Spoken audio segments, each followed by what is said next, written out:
Are you familiar with a honey wagon? I know the name alone sounds like something Winnie the Pooh would be ecstatic to find, kind of like a kid with an ice cream truck. But I assure you, it's nothing that glamorous. You see, a honey wagon is the truck that's used on movie sets to suck up all the pee-pee and poo-poo left in the porta potties. Now let me ask you, what does a honey wagon and the YouTube trending page have in common? You probably guessed it. They both eat a lot of shit. Welcome to another exciting episode of Charlie Watches Shitty Content. Today, we'll be looking at a Hannah stalking video called My Summer Crush. How hashtag relatable, just a group of girls hanging out in the middle of the road having an impromptu dance battle. This man right here looking like a Scooby-Doo villain whose plans were just foiled by some meddling kids. There's no doubt in my mind he can see what's going on because I have a whole production team here. It'd be impossible for him to miss it, but he wants no part of it. He doesn't want to get involved in these girls doing some fucking dance to summon the rain. He just wants to bring his trash can back and introducing the comedy. Are you on the floor laughing right now with your sides split by these goofy, wacky faces? If not, there's nothing in this video for you. Goddamn thing in this part makes sense here. The guys didn't even tell them where the party was. Just, you're invited to the party. Alright, that sounds good. I'll see you at the party. Didn't give them a fucking address or anything. How are they supposed to find it? Echolocation? What, are they leaving breadcrumbs behind their car to help them find their way there? Doesn't make any sense at all. The writers really fell short here. And I would expect a lot more from Hannah stalking writers, honestly, because usually their plots are watertight, bulletproof. The rest of the comedy from Hannah? Screaming. Man, she follows one of the main rules of internet comedy videos, which is, if it's loud, it's extremely entertaining. Every internet comedian uses just really loud noises in order to bring their audience to tears of laughter, or laughing so hard they ejaculate. I tell you, nothing makes me laugh harder or slap my knee more than a loud meme song blasted at the highest possible frequency to fuck up my eardrums, or somebody screaming in a video that's amped up even higher to also fuck up my eardrums. It's as if these internet comedians, these clever geniuses, are trying to entertain cavemen, and since cavemen don't understand words, they don't have to rely on jokes, they just rely on dumb fucking faces and loud noise. What the fuck? They don't want to get their hair wet, but they accepted an invite to a pool party. That makes no sense. Oh yeah, I'll go to your pool party, but I don't want to get my hair wet. How do you come up with this, Hannah? That's so clever and creative. That's like me accepting an invite to go bowling, but saying I don't want to get my fingers covered in grease and blood from other people. It's like, well, why are you going bowling? You might even get some old fingernails lodged into your fingers. Why'd you say yes to going bowling if you don't want that? Hannah, this is so beyond creative for a joke. You want to go to a pool party but don't want your hair wet? That's fucking unreal. Hashtag. Did you see that fucking face she made when her friend's hair exploded? Holy shit, comedy doesn't get much better than that. I don't know why she's afraid of her own hair in the pool, throwing it around like it's some type of fucking swamp monster. Oh, whose pubic hair is this? Oh, I had to start throwing girls in the pool since they're not going in because they don't want to get their hair wet, but their plans were ruined because they brought handcuffs like any sane person would bring to a pool party. Oh, hey, Jessica, did you make sure to pack a change of clothes, a beach towel, and your handcuffs? You got it, Margaret. You're goddamn right I did. I never leave home without my handcuffs. The first guy's got an extremely interesting approach to the girl. He's walking around like a sexual predator, or the Grinch comedy right there. Take notes, and never do anything this video did, please.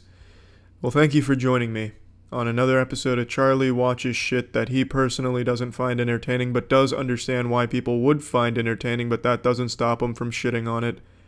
See ya. Arcades are dead, at least in the US. They're a thing of the past, a relic, a fossil. I imagine there's kids that don't even know what that word means and probably hear arcade and think it's like a fucking CSGO weapon skin.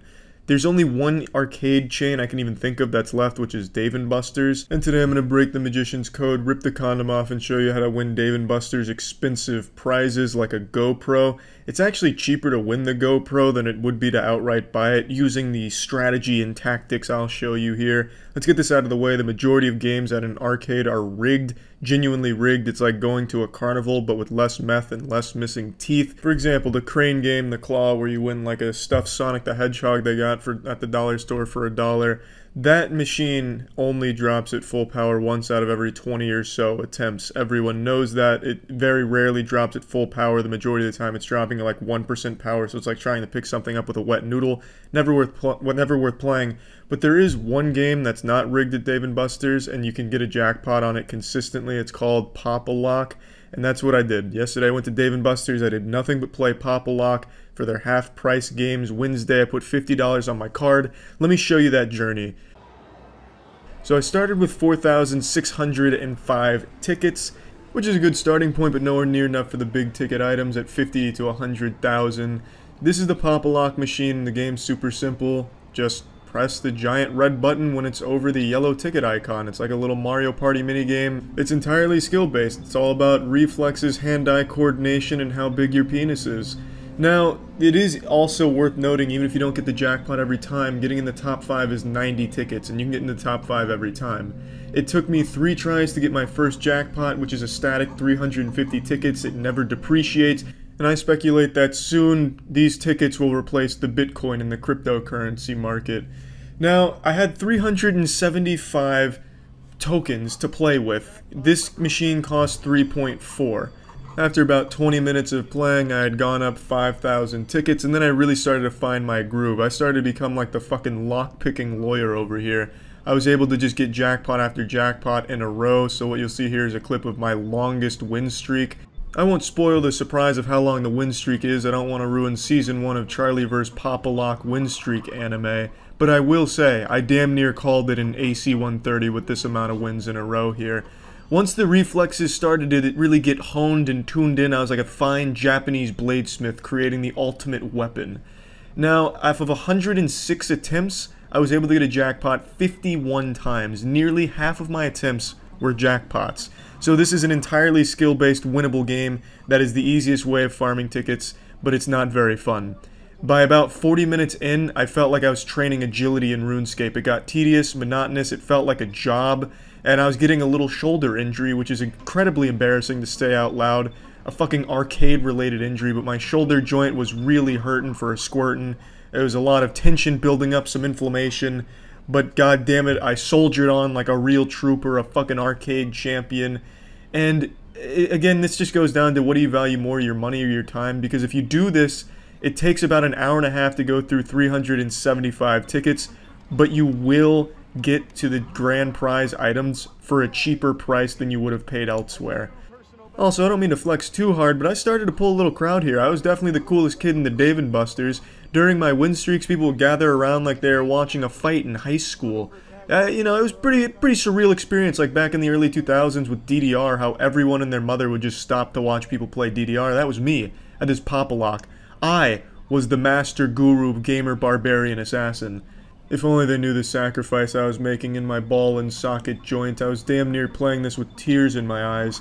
I'm not exaggerating, it felt like my shoulder had swallowed a ghost pepper.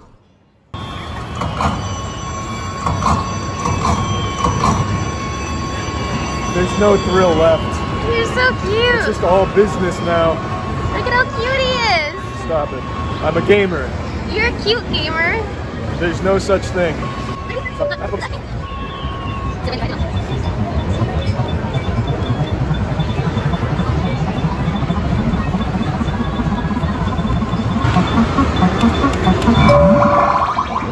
It just doesn't even feel good anymore. I don't get the butterflies or the adrenaline anymore. Look at his smile. Gotta hype you up and you win. It works. That'll do it. Nothing anymore. I understand why anime villains always look for like a powerful opponent now. This is just fucking too easy. I don't get to exert all of my power. I can't go all out. You can't go plus ultra? God, that's nerdy. So after an hour and a half, I went from 4,605 tickets to a crisp 26,235. Which isn't too bad for an hour and a half worth of work. Now obviously 26k isn't enough for the big dick items like the GoPro at 110k, but this was only an hour and a half for $50. I'd need to do this 5 times at this efficiency to get the GoPro. So 5 times 50, it'd be $250 I'd be spending for that GoPro if I didn't get any better at the game, which I imagine if you keep going, you'll keep getting better, and maybe you'll get up to like 60% of the time you get a jackpot, so it'd be even less money needed and less time. But let's just say staying at that same efficiency rating, you'd get this GoPro for $250 $250, which saves you $100 on it. So it becomes a question of what do you value more, your money, your time, or your shoulders health. There's actually better choices though from Dave & Buster's if you want to make money off buying things. For example, what I chose to do was buy the Pokemon cards.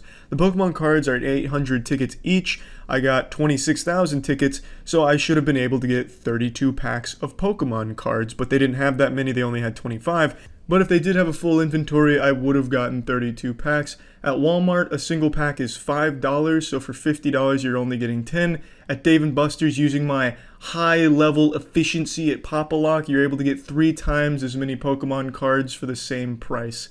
And also by doing this, you can make money, because if you get lucky pulls from your Pokemon cards with some rare expensive cards, you can sell those and actually make more money than you spent at Dave & Buster's getting them in the first place. Though I imagine that's probably not going to be worth it for anyone in the world to do at all because of the time investment at Dave & Buster's and the monotony of popping a fucking lock. Today started out wonderful. I got up and made myself my normal breakfast, the breakfast of champions, a bagel with peanut butter and honey, and like a real man, a chiseled, grizzly, hairy-chested man, I took my vitamin gummies to make up for the lack of sunlight that I receive. All around, just a great morning, feeling fantastic.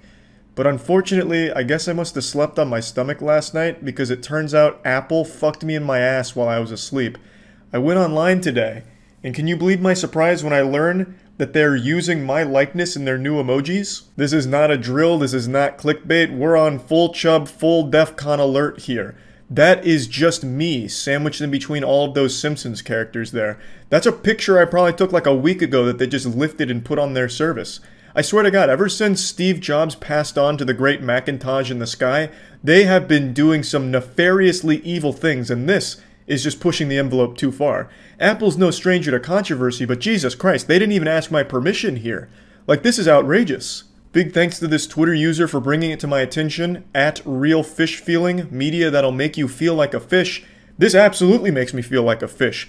Fucking Apple put their hook in my mouth and filleted me. Again, I want to reiterate, I never gave them permission to use me here, and I'm completely alone. I'm not even surrounded by my friends. There's no super spicy Matt emoji, there's no Darman emoji. I'm just here sandwiched in between all of these fucking Lego heads. The resemblance is uncanny. You cannot make an argument that they didn't know that this was me. Absolutely, someone in their department must have said, watch this. We're gonna use Charles for an emoji, and he'll never know. But I did. Just like fucking Scooby-Doo, I sniffed it out, and I'm solving the crime. And you know who I'm unmasking here? A lawsuit. That's right, I'm fucking taking Apple to court. They have used my likeness without my permission. That is punishable by death.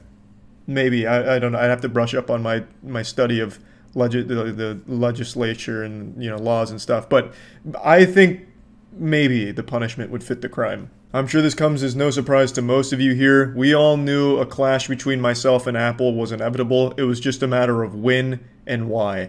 And now, obviously, I think I have a very strong case here, and I can't wait to lay the smackdown on him in court.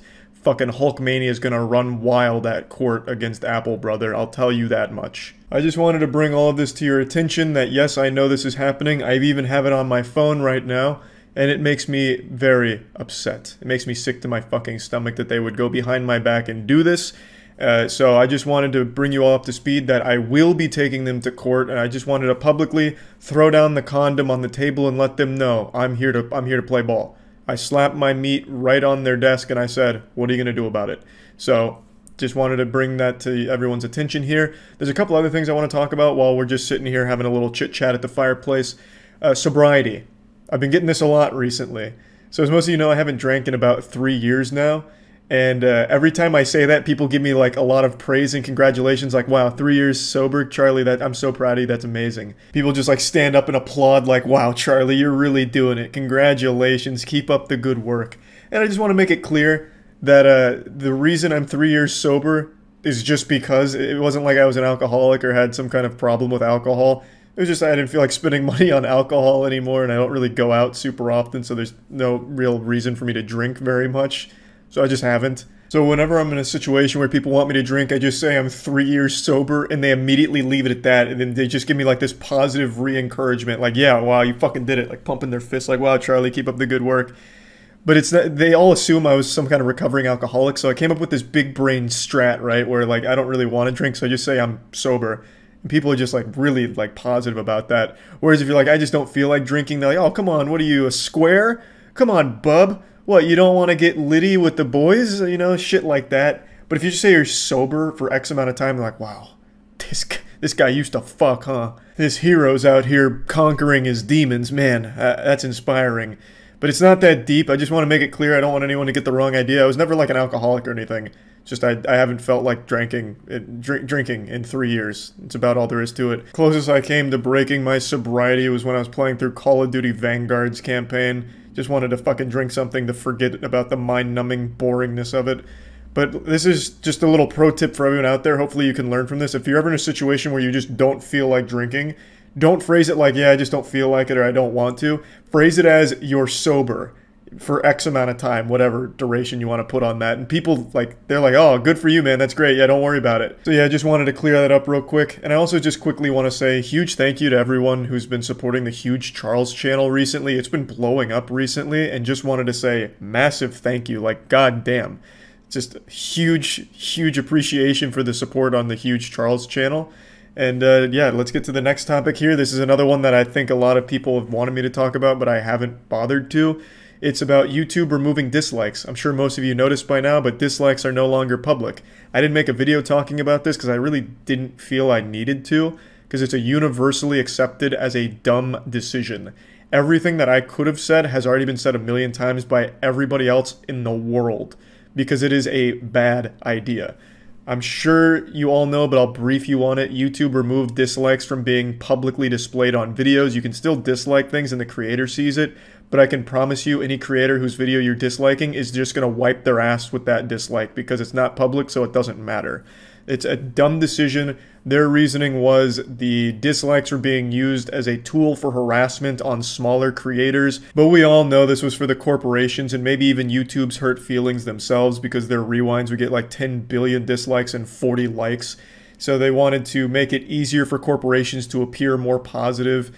It's just a really bafflingly awful decision. If it truly was to help smaller creators who are getting targeted by bad groups online, they could have just made it an option to opt into, like you can choose not to display your dislikes publicly. That could have just been something that channels could flip on themselves as opposed to making it a complete change across the entire platform on every channel. It's a terrible, terrible decision. The only people that benefit are corporations and scammers.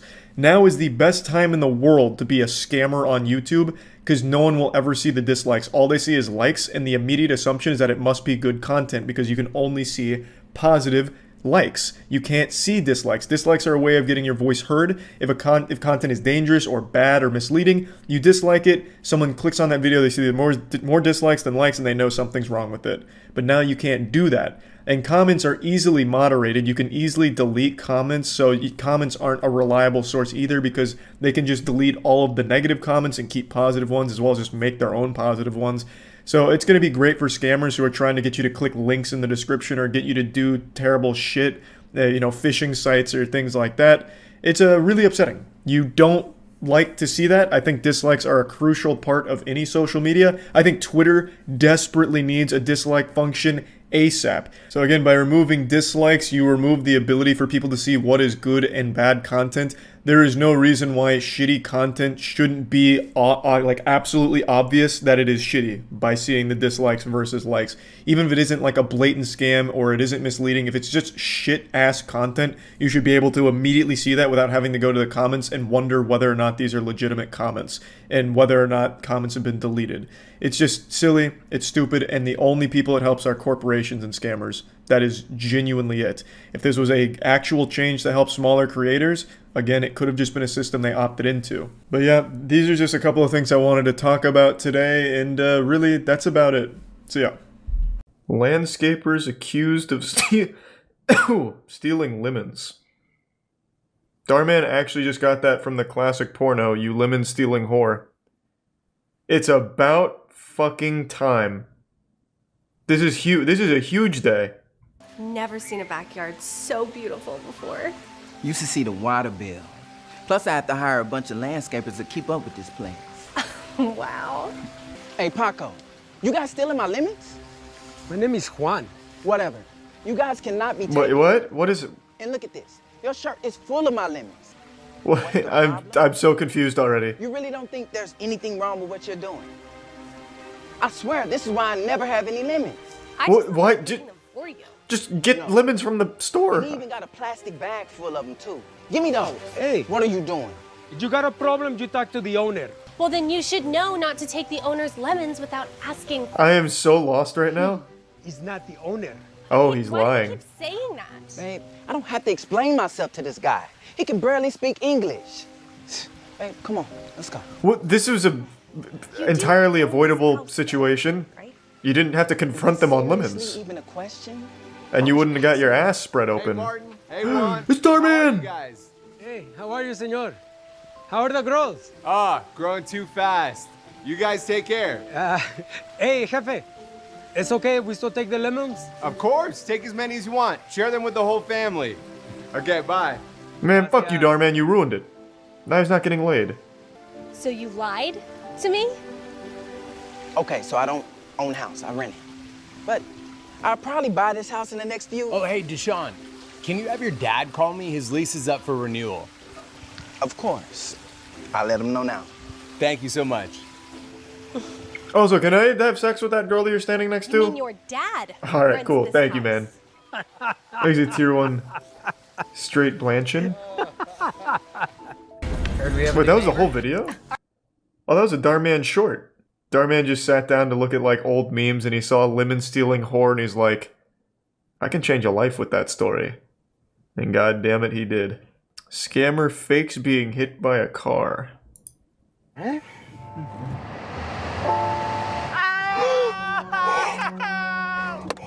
You fucking killed him! Oh my God, are you okay? Oh, I'm so sorry. I didn't even see you there. My leg, it hurts so bad. Okay. Is there anything I can do to help? Maybe I need an ambulance. Wait, really? I wasn't even going that fast. Okay, all right. This guy hit with his car. We're not looking where you are. This is pretty common in some countries. I see a lot of these, yeah. The videos are always pretty cool. This is Saul Goodman? Yeah. Oh, like $300?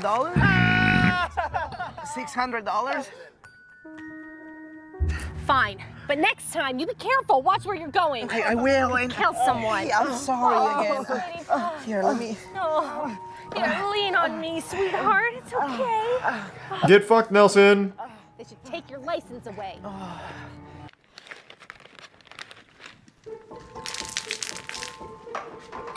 Oh, this goes deep. It's not just getting hit by cars, it's everything. Are you okay? Oh, my back. Oh, no. Just try not to move. Look at all the spilled water. That's how she slipped. Wait, this wouldn't work though, would it? I don't think I can move. There's not even a wet floor sign here. This is a serious life. You wouldn't be able to... Are you the owner? No, I'm just an employee, but he should be here soon. Let me text him. I'll tell him to come quick. But that would put the store out of business. Ow! Oh, my back. Well, Hank Moody, isn't that from Californication? Offer, but I don't know if you'd want to take it. It is. Depend on the amount. I don't think I can go back to work. At least another month. That'll all be part of the damages. Why would the employee be Medical paying this? bills, He doesn't care, he's just... Stress. He doesn't there's own it. Countless things we'll be able to claim. Look, I need to speak to your owner right away before...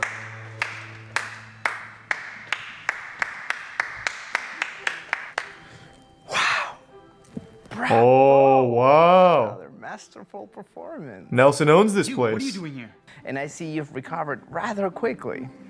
Actually, I'm still in a lot of pain. I saved it. Don't even try to act like you're hurt. And you can also stop pretending now, so... What are you talking about?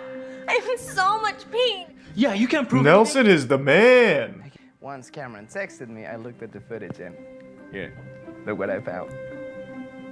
And now he's gonna publicly execute them. Do know injury fraud is a pretty serious offense, right? No, just take it into your own hands. Vigilante justice, Nelson. Cut their fucking heads off. And we'll talk about it, yeah? No, wait, here, please. I'm sure we can work something out, huh?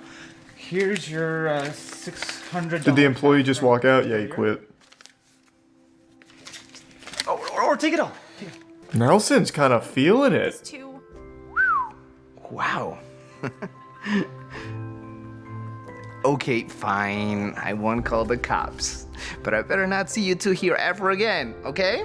Of course not. You'll never see us again. Yeah, we promise. Oh, Nelson with the big prank. The right to remain silent. My bad. I forgot to tell you, I already did. Damn, You Nelson. aren't the only ones who lied, huh? This money probably belongs to somebody, so we'll put this in evidence. No, the cop's just gonna. Nelson, you were doing so good until then. Well, you just gave the cop a tip, I guess, which is nice. I got. All right. Wow, boss. He earned it with that response time, I guess. Thank you, and Very nice, Nelson. Pretty girl uses nerd for money. These are the exact same video, back to back, it seems. Oh, but it looks like they're at a party. That's different. Hey, should we go to your place and play some Warzone? oh, Okay. this is a little messy. No, we don't play Warzone in my place. There goes Kayla. Warzone sucks. My name's Nelson. We had history together. Another Nelson! The fucking 20 million Nelsons in the Darman Extended Universe. The DMU. No, not like that. Or I meant DMCU. The class. Rude. Sorry, I didn't mean it like that. I just mean I have a lot of money, and I play Warzone too, I guess.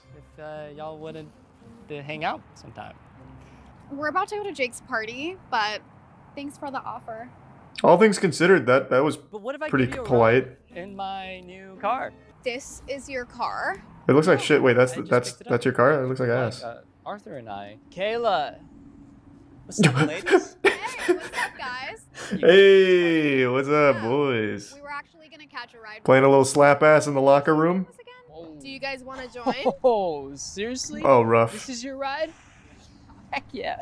You don't mind if Jerry and John come with us, do you? Take a stand, Nelson. Say no penis allowed in the car. Room for 3 more people? You're fine with it. No, say there's a strict no dick policy in the car. Except for Yeah. Nelson dick. Totally. You fucked up. Hop in. Kayla finally thinks I'm cool. Dude, is that a cool car? Do people like that car? It looks like a normal, boring car. I cannot wait. Doesn't even have any, like, weird geometry on it. Yeah, let me get some. Do you want to say anything about this? I do. Let me take a shot, please. Yeah, stop being such a square, Arthur. See, Nerd. Hey, he plays Warzone too, ladies. Nerd. It looks like Nelson more than anyone else. Oh my god. Thanks to the resub. That's a point. It does. Rice Q and Raucus. Nelson, this is your chance. If he gets caught, he can get in big trouble. Yeah, or he could get laid, bro. Stop being such a square. Practically looks like Nelson's twin. getting it for us, sweet. Only if you kiss me on the mouth.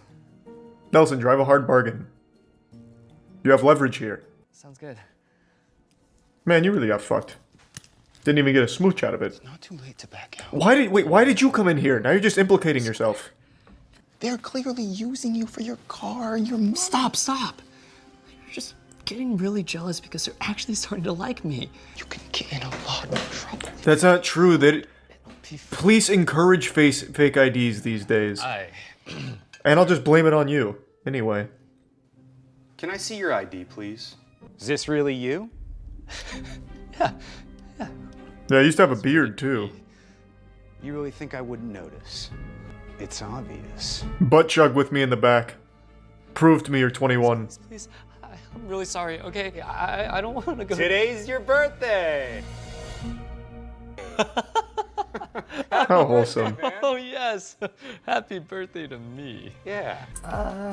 We don't drink. Don't speak for He doesn't drink. He's a nerd. I drink. Come on, Nelson. Be cool. Yeah, let's fucking go. Chug it. Alright. Okay, time to puke. Okay, let's get some cocaine now. Let's really have some fun. Come on, baby. Yeah, come here and kiss me. Come on. No, don't back away. Fucking kiss me. Hey, Nelson! party. Cocaine! Right on schedule. There it is. I'll take one. Oh, I'm down. lame. What do you say? He can make his own decisions. To be fair, they're really nice to Nelson. All things considered. Okay, I'm sorry. An open invitation to do pills for free with a girl you like? What a good group. You want to come with me? No, bro, I didn't even invite you here in the first place. That's fine. That's really fine. Such a buzzkill, man. Thank you, man. Have fun playing Warzone. Finally, I thought he'd never leave, but we'll take 5. 5. Jesus Christ, we're going in. No, I'm not paying for it. I'm not even taking one. No, I'm not fucking paying for it. No, I'm not even having any of the fun. I'm not paying for it. Here you go. Fuck. Sir. Thanks. Body moved on its own. And here, just in case you change your mind. Nelson. Hey, thanks, creepy guy with the fentanyl. We'll be with you the whole time. Appreciate it. Now I'm $100 out and I'm about to overdose. Thank you, guy. You're no fun. If you ever say that to me again, I swear to God, I'm doing a butt chug. And you don't want to see that. I can't be seen with this. Here, take it. I don't want it. What am I gonna do with this? I'm gonna need to see everyone's ID. So you're saying it's not a Schedule 1 controlled substance drug? No, honestly, it's probably not. It's probably placebo that they're trying to sell. What I'm saying is that those aren't mine. Oh yeah? Then whose are they? Oh, bro, just fucking snitch. You don't even know the guy. You literally don't even know the weirdo. He offered us some, and we told him we didn't want any. Wait, no, I wasn't even... Kept peer pressuring us and we kept Oh, Jesus Christ. No, wait, I swear to God. Oh, God, wait. Wait, I swear to God. Blame everyone else? Why are you guys lying? I thought you were my friends. Yeah, like, why are you standing up for, like, the weird guy that wasn't even invited? Guys like us would be friends with someone like you? Yeah, we just wanted to ride, nothing else. Fuck, okay, yeah, that's a good point. Get him out of here. Going to the slammer. Put the music back on. Well, yeah, wait. He didn't really do a good job of putting the kibosh on this party. Please. I smell pills. I didn't do it. It wasn't me. This is his friend's uncle. I've heard every story under the sun. Oh, maybe not. I want to go to jail. Thanks, you said Wonyan and Passion. Oh, it was his uncle. I thought so. What are you doing here? I actually set a bomb on in the house. I'm about to detonate it. I forgot to tell you. And I wanted to save you. My uncle that was picking me up, he's actually a cop. I asked my uncle to go in there and arrest you. So you can see for yourself that none of these friends of yours Damn. would actually have your back. So I am just a fucking loser then, huh? Did you have to show me that? No. I love you, man. I love you too. Are you still trying to protect your friends? No, but I want to drink now. Or is it okay if my uncle goes back in there? Friends. You know, an actual friend once told me, anyone who wants Is it tier 1? only Abbotsford? something. In the prime Hugo Balls. So, should we go to your place play Warzone? No, I actually just want to watch them get arrested, honestly. Can we just... Can we hang out? Of course. Thanks. Man, you don't even, like, revel in their misery? What the fuck, man? Attorney tries to scam businessman. Okay. You should be ashamed of yourself. Nelson. This probably continues the same storyline. Someone actually fell in his store and hurt themselves this time. What makes it even harder is dealing with negligent business owners like the defendant. Oh man, he actually did hurt himself in the store. As I was saying before, I was so rudely interrupted. No, it's pretty fucked up, Nelson. Let's keep that to a minimum, please. May I approach the bench, Your Honor? Jesus, Nelson came in there with a camera and took pictures of his cock, huh? You scumbag. As you can You see, fucking scumbag. my client was holding on for dear life to grab the bar for support. Who took these pictures? But it was improperly attached, Who causing came? him What? to fall on the floor and injure his head. I was nearby to help take the photos. Oh, okay, that makes sense, yeah. Shoddy, I did not try to cut any corners. Hey, you can speak when it's your turn. Shut the fuck up, you're out of order. This whole court is out of order. The defendant to pay $25,000 in damages and all attorney fees. $25,000, that's gonna... Order. I'm not gonna tell you. Be quiet again. Are you drunk on the job, Your Honor? Jesus Christ. Stop. I'm trying to be upset. Okay, look, that grab bar was not negligently installed. Okay, I did it myself, and I know I didn't cut any corners. How do you explain all these pictures then? How do you explain all these pictures? Why is his attorney at the fucking gas station and then instead of helping him, taking pictures in different positions of him in pain? This is heading one direction. Ask yourself the same questions, Your Honor, you fucking idiot. Tomorrow, we'll get together and we'll talk about the damages. Thank you. That sounds good, thanks. Thank you, Your Honor. No, thank you. I appreciate it. Thanks for fucking me in the ass, idiot. Dummy. Also, Nelson, why did you represent yourself? Where's your lawyer? I hope you learned your lesson. When you take advantage of people, it comes back to you. I'm gonna try to squeeze out as much as I can in attorney fees. This thing is really starting to itch. My butt is really sore, so I'm just gonna stand. What are you doing? If anyone sees you, we'll both be exposed. Let's get out of here first. Plus, I found another business to hit up. Let's go. So you see, I'm homeless now. Dressing room, that's perfect. Just give me a couple minutes, then come in. Excuse me, can you move? Steve, please, can you move? Steve, come on. Wait. Steve, I need you to move. That's so kind. Surely they would have noticed after like the 10th time they've done this that the attorney always seems to be at the place of the crime. Of course. Thank you. Nelson just looks like a perv. Yeah, he's going undercover. What do you understand about that? Oh my gosh. Are you okay? Does it look like I'm okay? Here, let me help you. Maybe you should just stay right there. I want to talk to an attorney. Okay, I can't find my phone. Here it is. Watch the lights. Oh my god. This is genius. And then we hit him with a baseball bat to ensure that there's an injury. This was really negligent of you Thanks to guys. Tier 1 randomly Jennifer. We'll let him know. I mean, they're just employees. They don't care. We're so sorry for what happened. You should be. I just need one more second. Why are you taking pictures? Okay, look, this is gonna be hard to believe, but that guy was faking it all. He did the same thing to my business. Yeah. You can tell just by looking at the holes. Oh, Steve invented grab bars. Screws came out of the wall. That's way too smooth to have been pulled out. So that means that somebody came by and unscrewed them.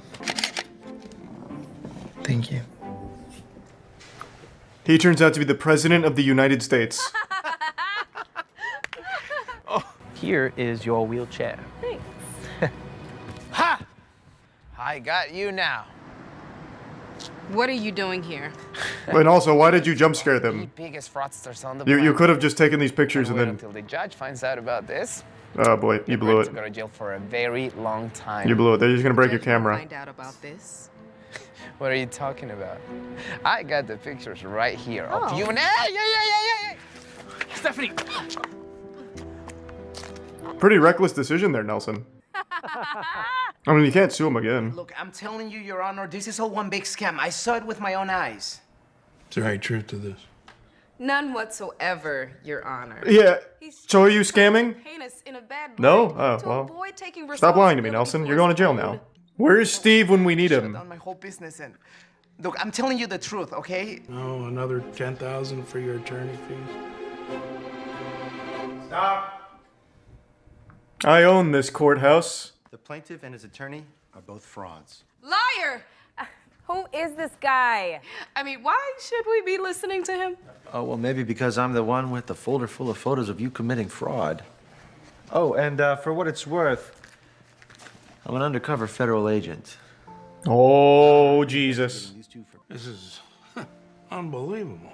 Can you even see what you're looking at, Your Honor? You look so drunk. Looks like Can we get a better you've been attorney? telling the truth Or from the beginning, judge? defendant.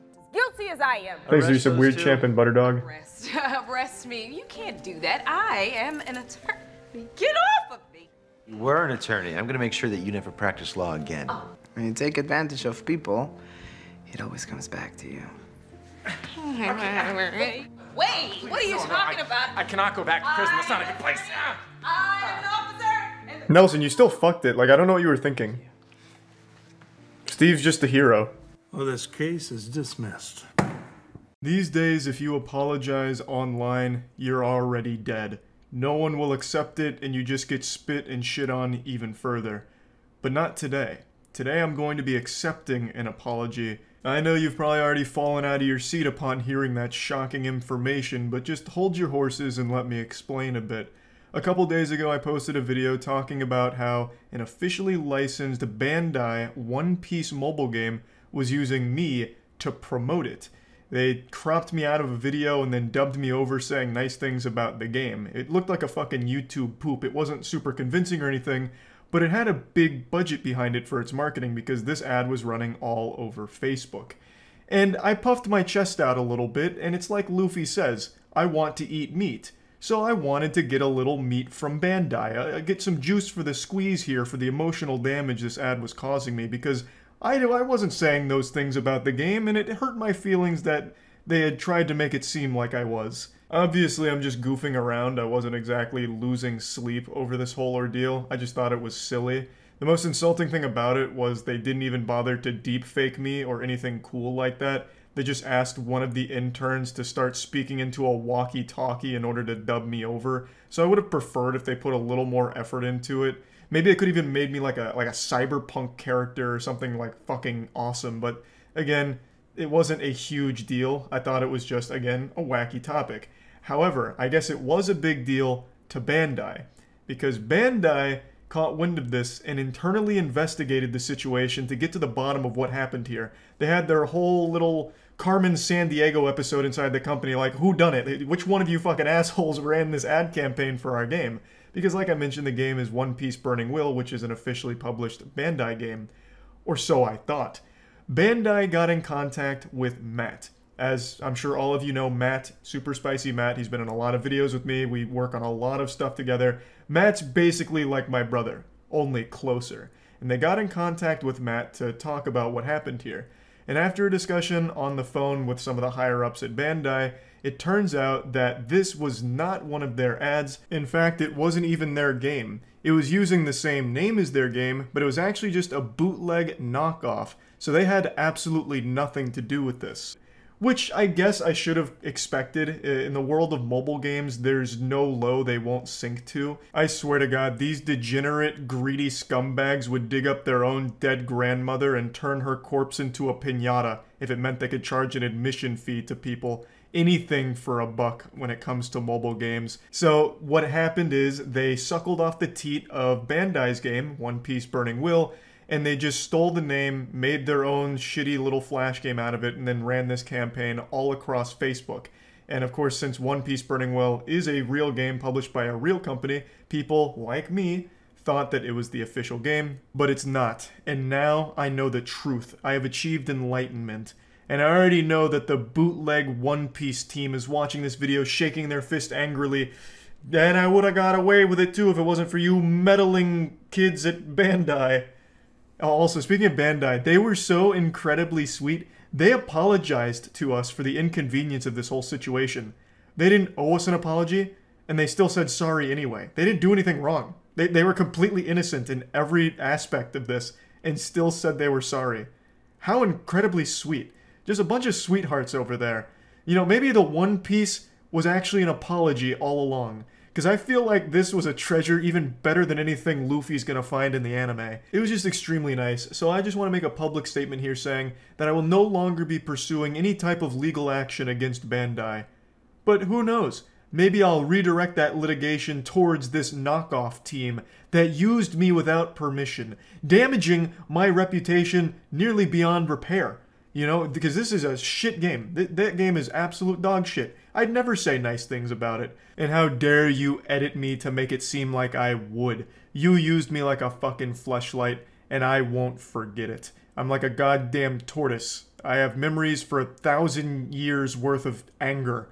And I won't stand for this. I might just take revenge. You'll have a panic attack every time the postman rolls up, wondering if he's just delivering the usual bills and magazines, or if there might be a little lawsuit hiding in there, sneaking around.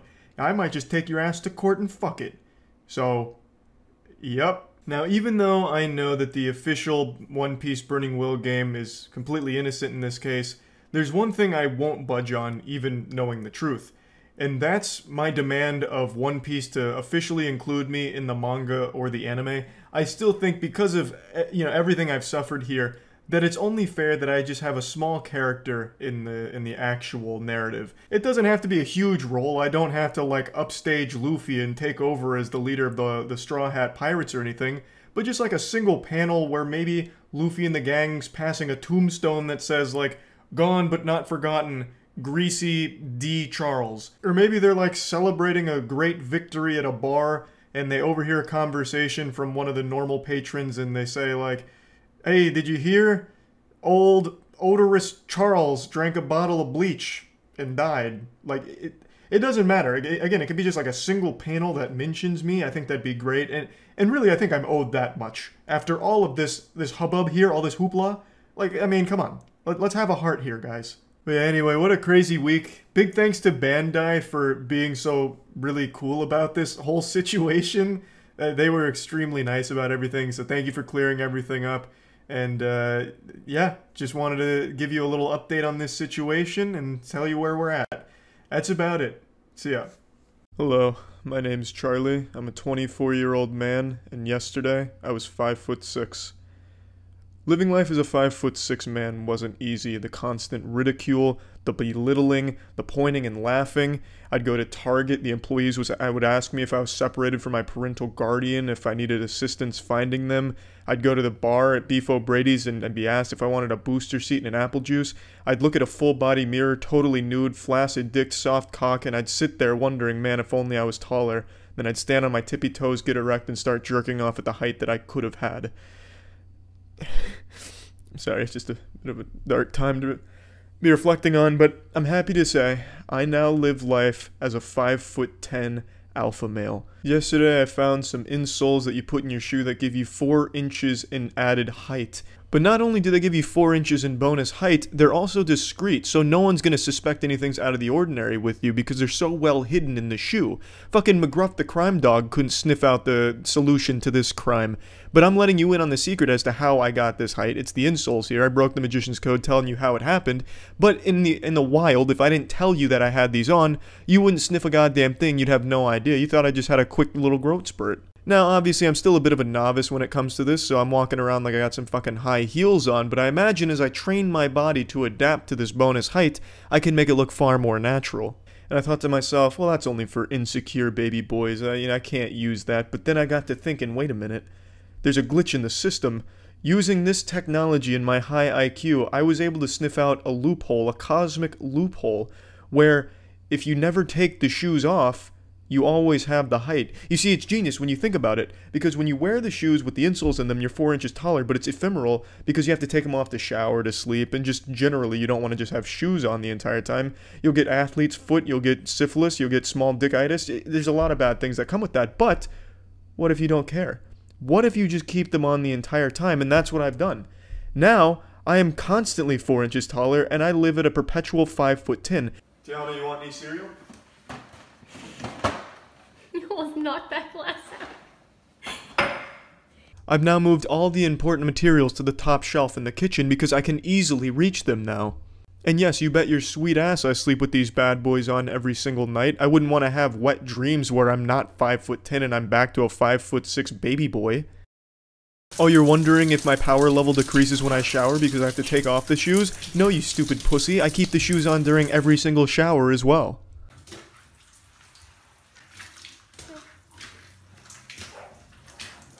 You couldn't rip these shoes from my feet with the goddamn jaws of life. It's like fucking Thor's hammer on my feet right now. Only I can move them around and take them off and on if I choose to. No one else has the strength. It's just, you know, now at 5'10", I'm like Frieza who's reached his final form. I feel complete. Just look at these old photos of me. Look, in all of these photos, I was a 5'6" man. Can you even believe it? It's disgusting. Yucky. I look at these in pure disgust. I honestly want them purged from everyone's memory and just the internet in general. But yeah, I mean, all in all, it just feels good to finally be a member of the super tall elite Alpha Chad crew. That's about it. See ya. Today I'd like to talk about a problem that not many people are aware of. I was also one of those people left in the dark. Ignorance was blissful until I learned the truth about an issue not often discussed. And that's robots turning themselves off on their own volition. At least that's what the stories that circulate around it propose, and a robot turning itself off like that is basically a robot committing suicide. It's the robot saying, enough is enough, time to shed the mortal coil, and they leave this corporeal dimension. But the truth of these situations is far more mundane. So the big video that went viral recently was a robot that was putting boxes on a conveyor belt, and it did like 9 boxes and then it fell over and died, basically. But that's not actually what happened. The robot didn't kill itself. Apparently, according to the sources I've read, It was doing demonstrations for hours upon hours a day, and sometimes it would just fall over. It didn't deactivate itself. It didn't make this, like, conscious decision to just end it all. There wasn't a ghost in the machine. It was just simply, it would fall over sometimes. And there was a couple other stories as well over the years that I went over on stream, and all of them have an explanation that isn't robot suicide. But the idea of a robot just killing itself because it doesn't like the work that it's doing, or like its job, like that scene in Rick and Morty with the Butterbot, is so wild and fascinating. So knowing the truth of it doesn't change the wackiness of these stories, so I'm still just going to share them with you anyway. An AI robot killed itself after working for 15 minutes. Well, that's not a very strong run. AI robot kills itself after wage slavery of repetitive 15-minute work. Man, this thing would have killed itself in 5 seconds if it tried to grind like rune crafting in RuneScape. Clip of an artificial... Oh, it was doing like actual physical labor. Doing some physical work and shutting itself down following a repetitive task.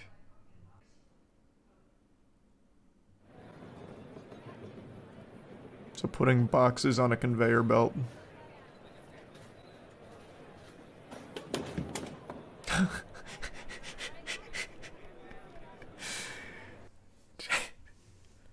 That'll get that. Honestly, that'll get the best of anyone. Can't even fault AI. Maybe we're not so different after all. God damn. World's first robot death reported in 2013 when a cleaning robot committed suicide in Austria when it climbed onto a kitchen hot plate. What? Why do robots keep killing themselves? I'm tired of cleaning the kitchen, damn you. It fucking incinerates itself. A cleaning robot committed suicide by climbing onto a kitchen hot plate where it burned to death. The iRobot Roomba 730 was thought to have rebelled against its chores and decided enough was enough. Pour one out for him. Did they at least give it a proper burial, a funeral? Somehow it seems to have reactivated itself and made its way along the work surface where it pushed the cooking pot out of the way, and basically that was the end of it. It pretty quickly started to melt underneath and then stuck to the kitchen hot plate. It then caught fire. By the time we arrived, it was just a pile of ash. At least it was considerate even in death. Cremated itself, made it easy to clean. So they're saying that it was switched off and then mysteriously switched on, which sounds like a load of horseradish. Oh wow. I intend to sue to get compensation. It's ruined my home as everything is smoke damaged. It's not possible to live here at the moment. Would never buy one again. Buy them to keep the place clean and not almost burn it down and ruin everything. Seems like an insurance scam. That poor Roomba was sacrificed for this man's greed. Despicable. This one, I don't think there's any foul play. This guy just said enough is enough. He said, I'm tired of digging holes, Grandpa. And the employer said, that's too damn bad. I like how nobody in the audience reacts at all. They probably thought it was part of the show, like a stunt or something, like the robot was about to start doing the worm. They didn't know it just killed itself. Because it didn't do it in like a ceremonious fashion. It didn't take a gun to its forehead and blow its fucking brains out or anything. It just kind of collapsed. So has this company that put it on made a statement yet? This is still a news story, so maybe they will soon. Look up the security robot that drowned itself. DC security robot quits job by drowning itself in a fountain. Oh my god, why is this becoming such a problem? We gotta do something to combat the robot suicide rates. Holy shit. Our DC office building got a security robot. It drowned itself. Well, this one doesn't seem like it's on purpose. Look at the fucking technology here. It's like 3 big wheels. It probably just lost control in like an oil slick, or maybe someone threw a banana peel down and it just spun out of control into the water. This one doesn't seem like suicide at all. The image just looks so sad. Yeah, I don't know. There's something about robots, man. I get the same feelings looking at them as like animals. They just feel so innocent. So seeing this poor guy laying there getting blasted by this little geyser, the fountain, like I just feel for him. Like what must he have been going through? were the signs in front of us the whole time and we ignored them. It's just, I don't know, it's a lot. I can hear the beep bops. I know, man. It's like he's still here with us. There is an attempt to train an AI to recognize fish through fish pictures, but when they ask the AI to show pictures of the fish, it only shows the fingers of people holding the fish. That just sounds like a deliberate prank from the AI. I've actually had this idea for a video for quite some time now, but I kept debating with myself on whether or not it was a good idea to make something about fart porn, and then today I found Harley Quinn farts, and I knew this is what God put me on the earth for. That jalapeno chili's talking back at me. Yeah, I feel her on that one. I can't eat jalapeno chili without ending up spreading my ass cheeks in front of my phone camera and blasting farts at it. Don't be a stinker. I'll be stinking this place up soon enough. No, you're bluffing. Jesus Christ, Harley, show some mercy. Gotham is doomed. What tremendous foreplay. This could be the end of Batman as we know him, his most powerful adversary yet. Now obviously I can't show you the video past this point because then it just becomes ass in the camera, bare ass in the camera, with a pulsating chocolate starfish playing a symphony of flatulence, like this crescendo of farts throughout the rest of the video. So instead I'll play the audio and we can react to it together. Come on, goddammit, I'm ready. Play me a song on that rectum radio. I'm the worst of the worst. Ooh, wow. You know, this is my problem when it comes to fart porn. Unrealistic expectations of men in the real world. See, this is all just fantasy.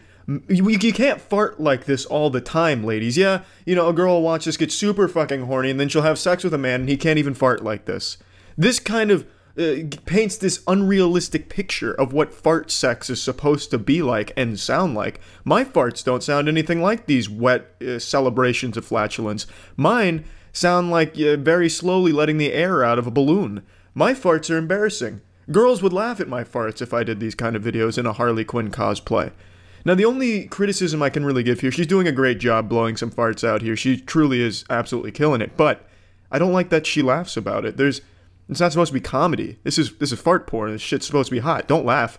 Don't like shame me because I'm over here jerking off to your farts. All right? Take it seriously a little bit next time, Harley Quinn, please, but keep farting. My asshole's talking some serious shit right now. A classic. Truly a classic. That's a line that's gonna echo throughout time. You know, like you got Blade Runner, like Tears Lost in the Rain, and then right underneath that you'll have my asshole's talking some serious shit right now, as Harley Quinn is blowing some fucking fat farts into the camera. Pay up, B-man. Gas ain't free. Jesus Christ, hit the deck. That fart had some power behind it. I could fucking feel that one through the computer screen. Nearly threw me back into my seat there in the recoil. This lady has some incredible one-liners. Like, you know, gas ain't free. My asshole's talking some serious shit right now. This shit's gold. This is honestly, it feels like a comic book writer wrote her script. Like, if there was an evil Batman villain that was a fart fetishist, and she was taking down Batman with some fat fucking gnarly farts, these are the one-liners I think they'd actually use. This is fantastic. This shit's all like one take, too. She is a professional. This is just probably the perfect fart porn video. Granted, I haven't seen too many. My horizons haven't really been expanded that much in the world of fart porn or anything, but of the few that I've seen, this one is by far S tier. Whereas all the other fart porns that I've, you know, taken a sampling of, a quick little taste test of, they all seem to just want to show the asshole farting and there's really no art to it. But this is almost like a poetic celebration of what it means to be human and to fart. It's just such a well-made video that'll no doubt bring a tear to your eye and some cum to your penis. Oh, ooh, them stinkers. Oops, I think I got you in the eye. Ooh, ooh. In conclusion, fart porn is art. I rest my case. Thank you. See ya. People who spoon with professional cuddlers for their first time. One-on-one platonic cuddle sessions, where I actually just cuddle with people. Yeah, well, that looks platonic. Humor is a big part of what I do here. Ignore the wet spot on Grandma Ruth's pants there. You may need to change your diaper, Samantha. Your cuddling is too good, too professional. People to be able to laugh, to cry, to bond this connection. You'll begin to increase your memory, your learning. This is an odd 69. It'll increase your immune system. It'll decrease your even being close and feeling accepted, looking into someone's eyes. That's the making of a without that judgment and psychopath. shame. It's a beautiful experience. Ha ha ha! I love Nickelodeon Bible Man. Ha ha! In professional Keep cuddling me, you actually Samantha. use That's what I'm 80 paying you for. different poses. Cloak is where Oh. you just lay directly on top of the other person. That's not cloaking, that's pegging. I've seen Someone this. who's an overthinker, someone who. And we are going to dive right into it. She is going to show me some cuddle This positions. honestly looks So like it's about to be a Samantha, porno. what's a good one to start with? All right, Yeah, this so camera first- angle. It's like ingrained in me now to expect the clothes to come off. Our photographer is actually kind of stressed out. I think he needs a hug. So, Dave, why don't you come over here? Hey, Dave, just get in the middle of us here and Take my place. Oh, Dave, this isn't sexual. Dave, boner. No, come on, Dave. It's cuddling. With these positions? A lot of them came from us, yeah. When I was writing the book, I had a cuddle book concept party where all my friends came. I was writing the book, I had a. What the fuck is that position? It's right out of the Kama Sutra. I already know what that one's called. It's not called the Tarantino. That's called the cowgirl. How's that? Backdoor 69er, not bad. So your team. You want to try the alligator? Yes. Yeah. So you're gonna lay on your side. Yeah. Knees bent or. Alright, now put your legs over your head, Dave. I'm gonna put my head under your scrotum and Just blow be on your comfortable butthole. on your side. Just like an alligator. And then I'm gonna have you raise up your top leg. You're the alligator. Oh. And I'm the salmon. I wasn't far off. And then you can rest your leg on me. Okay, this seems like. That looks pretty cool. Tiana, you ever hear of the alligator? No experience. The weirdest. Hit him with the alligator. The surprise alligator cuddle gets him going every time. Here, can you lean your head back here? Oh. Yeah. Yeah. Put my hand on your chest and stomach. Okay. Mind if I honk those tits? Come Yeah. up here. Some people have had all the touch that they need growing up. And so what's strange Some is people that have had when too we much were touch. kids at recess or in the sandbox, Little we could just grab over-anxious our uncle, friends huh? and hold hands and They hug. probably won't be paying for the And cuddling where does that service. end? Like, what is one thing? It's spooning, but actually I consider that quite an advanced cuddle position. So on this page, This is a are level different 5 cuddle positions, and on position, this the page raid two, boss of cuddling. You're going to see actual That's where I put you in a full activities that you can Nelson do. and tickle your back. That is a oath of mine. Sure. Thank you. Oh, this guy's gonna get so hard. Enveloping you in my He's thinking about it. two, Think of three, garbage. four. I Think of declare smelly that farts. more. Please don't get hard, I do not this on so camera. often that I feel bad. This guy was doing it for research, but now I think he's gonna be a lifelong client. much. So I was gonna say relax with a stranger, but what really is a stranger? If I could just Marry sleep in me. here, is that okay? You don't have to move at all. Yeah. That's Oh. okay. Oh, it's more than okay, Gene. So this I consider more advanced, and you can hold me, like you can put your Oh. arms So I around can- me. I can do yes, that? yeah. Oh, it's love. It's love. Definitely Yeah. tune into your breathing because this is a lot more intimate. Anybody ever gotten an erection at a workshop or a private Oh, hey, I session? just said that. Yes, absolutely. One What time cuddle I had a position do we private use for session erections? and One of we were these? spooning, That's a and it level became 6 very cuddle for sure, huh? Because he was spooning behind me, that he was becoming aroused. So what do? We talk about it. So we sat up and discussed. I know. did you That's what I become want to talk aroused? about, my premature And ejaculation. we decided shift what you're thinking about to bring it from a Or if you're good looking enough, maybe I'll give you a happy ending. Would you say to your I love in the beginning, he's like, yeah, you know, I probably won't like it. It's just for research. Communication that you had with me. And now he's already signed up and for a I year can long. always- I felt comfortable. This 60,000 a year being a professional cuddler. Hey, you fucking idiots! What, you guys can't make 60,000 a year? Just cuddle. Come on. God, everyone wants to complain like, hey, I can't get a job and I finished college. Okay, have you tried making fursuits? No. Okay. How about being a cuddler? No. Then you're a fucking idiot. So you know that nothing sexual happens here. Everything is platonic. Yeah, he'd it's hate sexual intimate. stuff. And also, I want to know, Yeah, are nothing your sexual, clothes please. freshly laundered? You're wearing clean socks? clean Please, shirt, no, clean nothing pants? sexual. No, Pretty clean no. clothes, yeah. No. Okay, excellent, Come on, no. excellent. All right. So how does it feel for you to be just... Rip at the nipples a little bit. Little nipple twinking action. Yep, get in there. And then milk those bad boys. $80 an hour, I better get some We stimulation got out of the it. 1001, oxytocin. That feels amazing for so many reasons. Everybody's That huge masculinity wall broke down real hard, as it always does. have physical contact with people. They start getting isolated. Now they're patty caking and spooning. There's an extremely controversial topic that only recently became a heated discussion, and I think that's mainly thanks to Twitter and everyone sharing everything they ever do, and it's how you wipe your ass. When you're developing, going from a stupid kid to a galaxy brain genius like me, you are taught how to be potty trained, but that's it. They teach you like, hey, sit on this toilet, it'll spread your cheeks and you'll take a shit. That's it. That's where the tutorial stops. They don't get you to the in-game content of like, well, now how do you wipe? Because they just assume that you'll figure it out. Toilet paper, okay, now wipe yourself. And then everyone develops their own weird and wacky techniques that only recently, thanks to Twitter, with everyone sharing how they wipe, has become something of an eye-opener. There are so many different methods that people have employed to wipe their ass, it is absolutely mind-blowing. You have sitting wipers and standing wipers, people that wipe back to front, which are actual fucking sociopaths, by the way.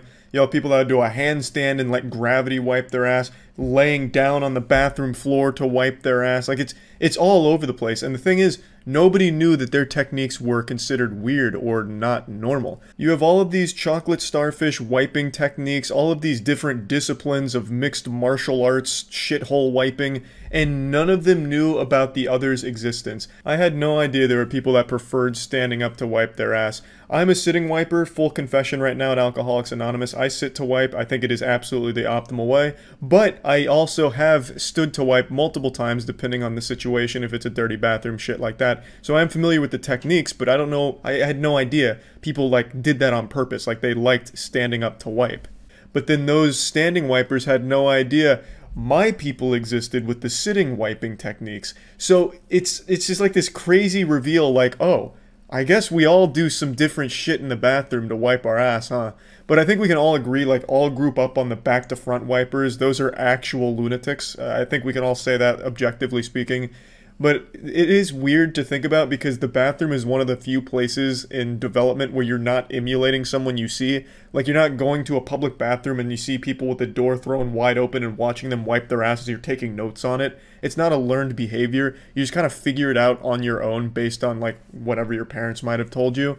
And then from there, ball's in your court and it gets wacky. So on stream last night, I was discussing this a little bit more and had a bit of a debate with standing wipers in the chat who were calling me weird for sitting and wiping. And I was just giving a little ass wiping tutorial, so I'll share that with you now and then talk about it a little bit more after. Why don't you stand to wipe? Oh, you gotta be fucking kidding me. I will never understand standing wipers. Highly inefficient and makes no sense. You are literally wiping on ultra nightmare mode. There is no reason for that. How do you sit and wipe without dipping your hand in the bowl? Do you have like the world's like flabbiest ass? Like, how would your ass be anywhere near toilet bowl water? Or do you have like the world's longest arms, like you Slender Man or something? It is incredible though. The bathroom is the one place where there's like no real meta. Everyone has their own wacky, fucking weird ideas of how it should be used. Standing to wipe, wiping back to front, like it's crazy. You stick your hand in the toilet bowl. People have a really weird idea of what wiping sitting down is like. You don't put your hand in the fucking toilet bowl. Like, that's not how it works. So for example, wiping sitting down. You usually like bend forward a little bit. Or if you're going like for example, how do you think you wipe sitting down? Like, if you think you dip your hand in the toilet bowl, that means you think that your ass is like forming this perfect suction cup around the lid. There would be no way of getting your hand in there, you fucking idiots. So you have to lift up. You're never putting your hand in the toilet bowl. You are still sitting down, you're just leaning. So if this is my toilet seat, this is how you're sitting on it, and when you're done and you're ready to wipe your fucking poop-crusted ass, you just lift forward, and you wipe. You're never, like, fucking Slender Manning your arms into the toilet and, like, going upwards like it's Dr. Doom's Tower of Terror. You're not going, like, there's no way to even, like, access it when you're sitting down. You're leaning. You're never going inside. You're not going, like, gooch to asshole or anything in the toilet bowl. Like, it's simple, like, basic, like, neuron activation here. You're lifting. You're leaning. You're never going into the danger zone. Standing wipers, it makes no sense to me. And the defense is always the same. I don't want my hand near toilet bowl water and fucking shit and poopy in there. But you'd have to be like an actual idiot or have the world's longest arms for that to be a problem. I can't believe I'm teaching chat how to wipe their ass. Thanks for the help, I still ain't wiping though. You don't have to believe my wiping propaganda if you don't wanna. You can just leave it and let nature kind of gravity take its toll on it if you want, I don't care. I'd actually prefer you don't wipe as opposed to wiping standing up. You insult me when you wipe standing up. It makes no sense. You're adding an extra step for no reason. And you don't even have good angles to wipe yourself properly. I really believe adding the extra step of standing up is nonsensical. I think if all you standing wipers one time tried the sitting technique, which is superior, you would never go back to standing up to wipe. Because it is inefficient. Just think about this from like physics standpoint. Why do you sit down to shit? Well, it's because it spreads your ass and you get good shitting leverage. It lets your colon kind of get in the proper like pumping technique. So the peristalsis can really like fucking fire the feces out, you know what I mean? So why then after you shit would you stand up, which gets rid of the asshole spreadage of the toilet seat? Now you no longer have good attack angles to clean yourself with. You are absolutely missing shit particles all up in your ass crack, all over that anus. But when you're sitting, you have all the surface area in the world to work with. Whereas standing, unless you're like really bending over, you lose that advantage. So I feel like standing wipers have done themselves a disservice for their whole life, and I think you need to try one time sitting to wipe. Now, I myself have done standing wiping. Like, if the toilet seat is super gross at a public bathroom and I just couldn't help but shit, I will not often, but I will kind of hover over the toilet seat or put toilet paper on it and shit, but I will always stand up to wipe because I want to be nowhere near that. So I have wiped standing up, which is why I can speak from experience saying that it's just very inefficient. I never feel like my asshole truly gets cleaned. I also find it to be significantly less sanitary because you have to go into your ass and your ass cheeks are naturally closer together. It's like when the walls are closing in Indiana Jones, but with shit on both sides. You have to like really bend forward and maybe even send your other hand back to spread a cheek a little further in order to get safely into your anus without any risk of getting shit all over your hand.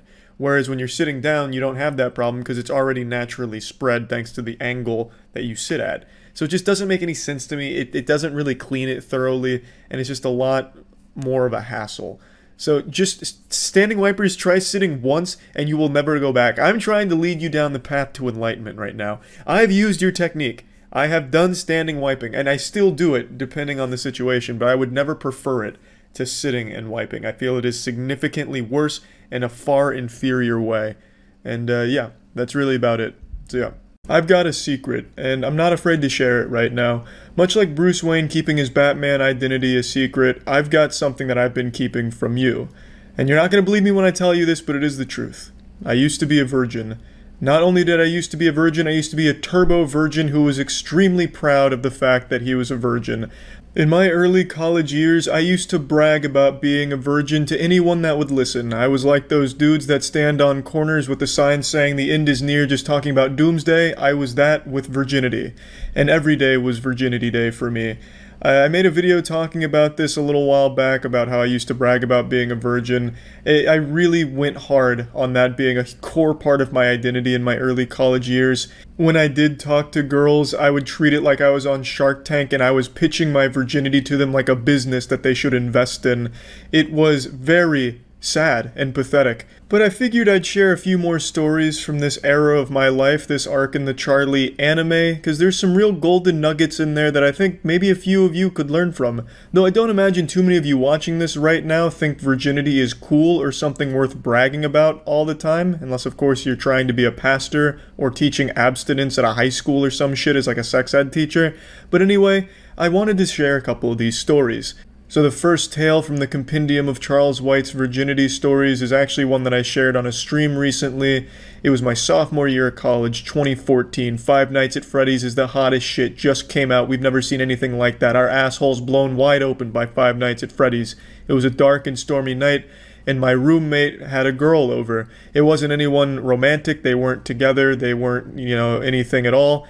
It was a friend of his from high school who came down to party at the university. I did not go to a party that night. I stayed in the dorm room watching cartoons. After the partying had ceased and everyone had their fun, my roommate went to bed, but she didn't.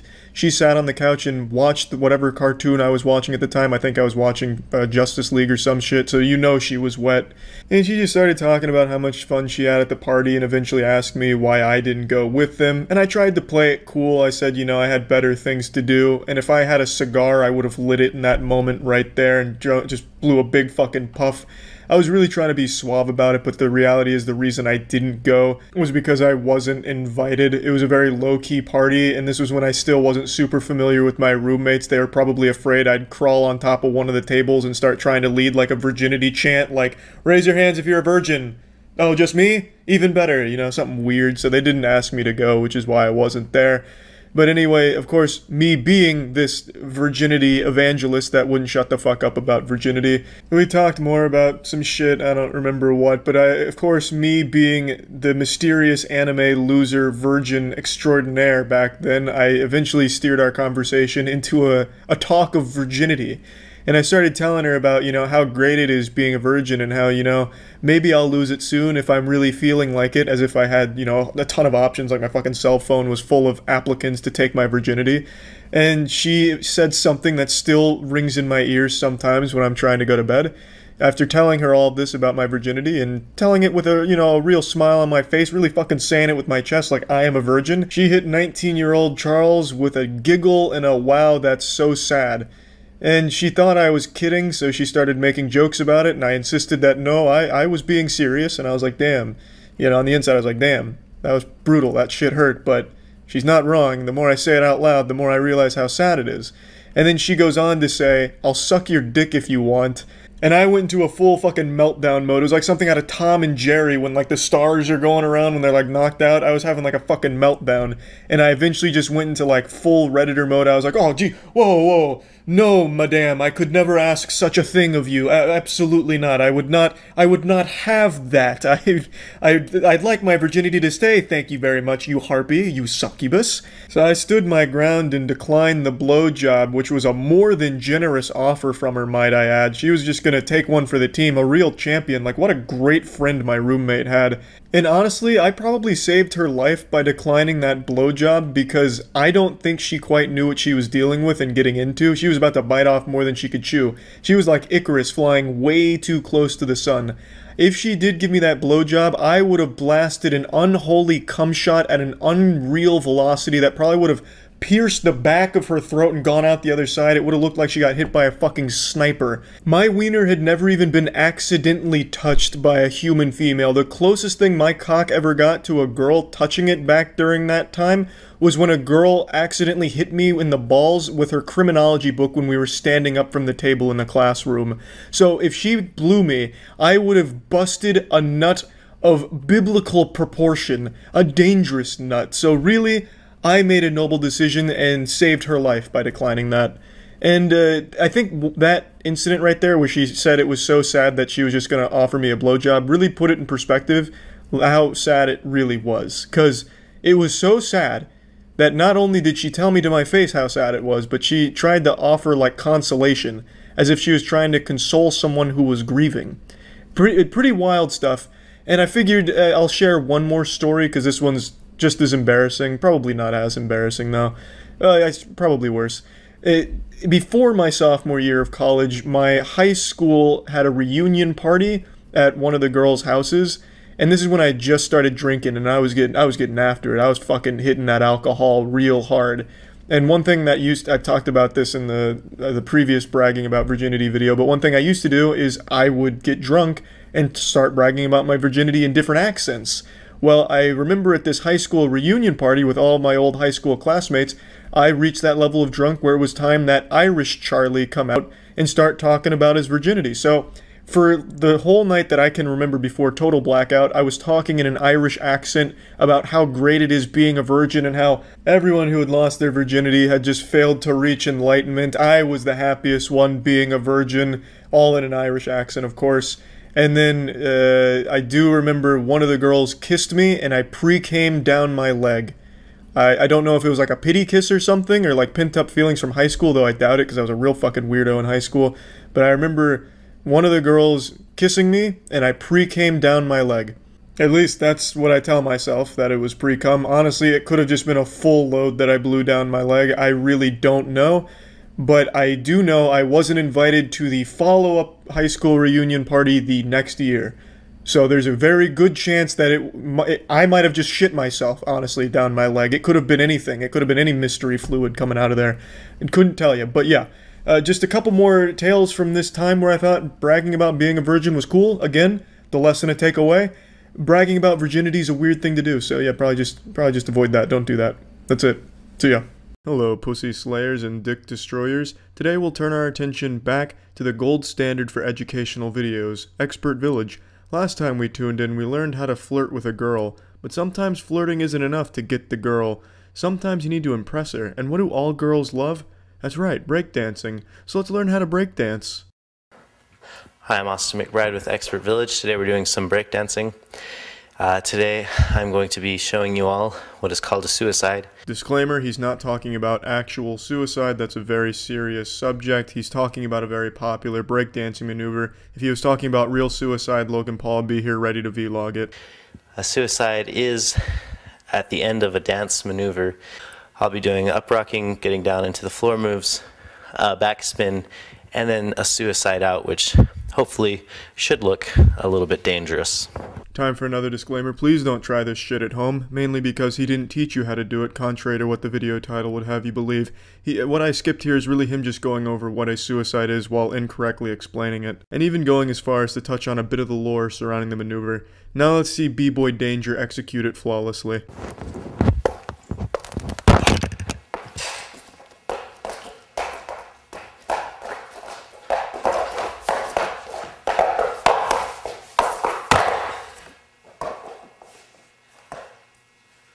Now, if that isn't the epitome of danger, I just don't know what is. Really, the look on his face says it all. That's the look of a man whose family has been captured by Expert Village and he's being forced to make these breakdancing tutorials in order to get them back, but he's never breakdanced in his life. He's never even seen it in person. He's only ever seen it in movies and cartoons. But god damn it, he's gonna be the hero his family needs, because he puts his heart, soul, blood, sweat, and cum into these breakdancing tutorials, and it shows. It's time to explore more. The first key to breakdancing is the up rock, or top rock as it's often called. The top rock is the floor maneuvers that happen at the beginning. Don't worry, I've turned down the video's volume as to not blow out all of your eardrums here, because ace acrobat Austin gave himself a fucking tracheotomy with his microphone. Your foot back and forth, swiveling your upper body when you're pushing it in fast motion. This is kind of how it looks.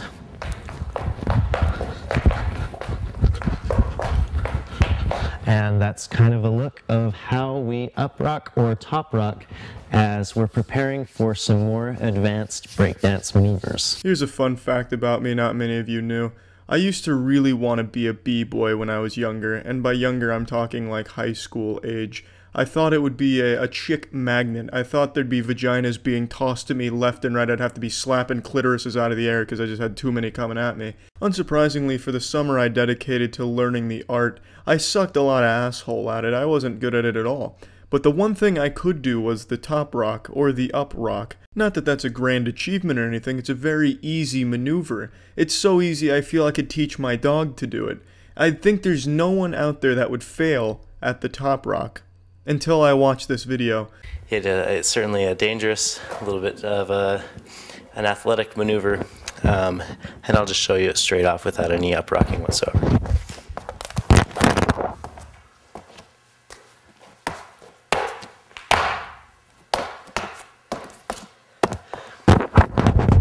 And that is how we thread the needle. Jesus Christ, we almost lost Austin there. That move was so fucking dangerous. My god, had a lesser man attempted to thread the needle move like he just did, they most likely would have exploded. There'd be nothing left of them. To get his family back, there is no limits that Austin won't go past. No stone left unturned, no trick too dangerous. Coming this summer, Austin is the b-boy hero. Blasting ass again with another incredibly dangerous maneuver, the thread the needle. He is a professional of danger. He's actually bilingual, maybe not many of you knew that, but he speaks English and fluent danger. He is the one who knocks. Austin is the danger. But the question on all of your minds right now, can he do it backwards? Well, let's check the reverse thread the needle. I'll do a reverse thread the needle, which is going to come up next.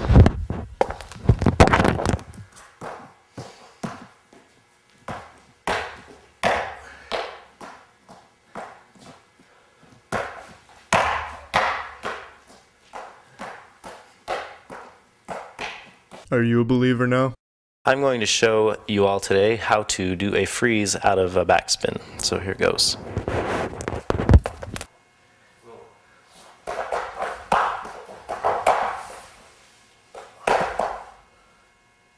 And that's definitely a mic drop right there. Breakdancing doesn't get any better than this. This is the apotheosis of breakdancing that we've just witnessed. How many times have you seen professional breakdancers fuck up the move that Austin just nailed with ease? If you only had a nickel, right? Austin busting those moves that look like my dad when he gets too drunk and hears a rap song that comes on. So I think we've all learned how to breakdance here today. It's just really a matter of how are you going to use this newfound power? Are you going to use it for good? Or are you going to use it for evil? The choice is yours, really. Godspeed with your b-boying, friends. See ya. Thursday's always a magical day of the week. It's the time of week where everyone's always looking forward to it. Everyone's counting down till Thursday around 8 p.m. Eastern because every Thursday I upload the newest episode of the official podcast. However, this week I wanted to change things up a little bit. So instead of just dropping the newest full episode here today, I wanted to tease your balls a little bit and just show you one of my favorite moments from the podcast over the last couple weeks. So if you're unfamiliar with the official podcast, we have conversations like this constantly, and if you're interested in hearing more like this, definitely check out the official podcast. I'll link to Spotify down below where the newest episode will be posted right now. So yeah, definitely click the link in the description if you want to hear more like this. This is from episode 200. That's just the male condition. Like, we have this podcast and we talk about our jacking off habits most of the time. That's just, that's just what you do. I wouldn't fiddle with your guys' assholes. Yeah, but you'll talk about your asshole to us, won't you? Yeah, that's different. Yeah, so you'd put a pineapple in your ass and walk around for my amusement, but you wouldn't put a pineapple in my ass. What? Is that a negative? That was philosophical. What a conundrum. Have you asked? Like, nicely? That's a fair point. Yeah, if I did it, it wouldn't be hazing. What if it was for, like, just be if you had to save my life doing it, Jackson, would you? What, finger your asshole? Yeah, just do anything to my ass. Like, it's life-saving medical, like CPR, but to my ass. How would that be life-saving? I don't know, just like I have to finger your asshole to see if you got ass cancer or something? Jackson's under a lot of pressure. Jackson, would you finger it if it just felt really, really good? No. Fuck. Yes, maybe. Maybe one day. Jackson, you can't. Depends how good it. Well, Jackson, we meet up. I'd be taking Kaya's word at that point. No, You'd just be saying, "Hey, Kaya, hey Jackson, my asshole feels really good." Finger it. No, okay, Jackson, we meet up.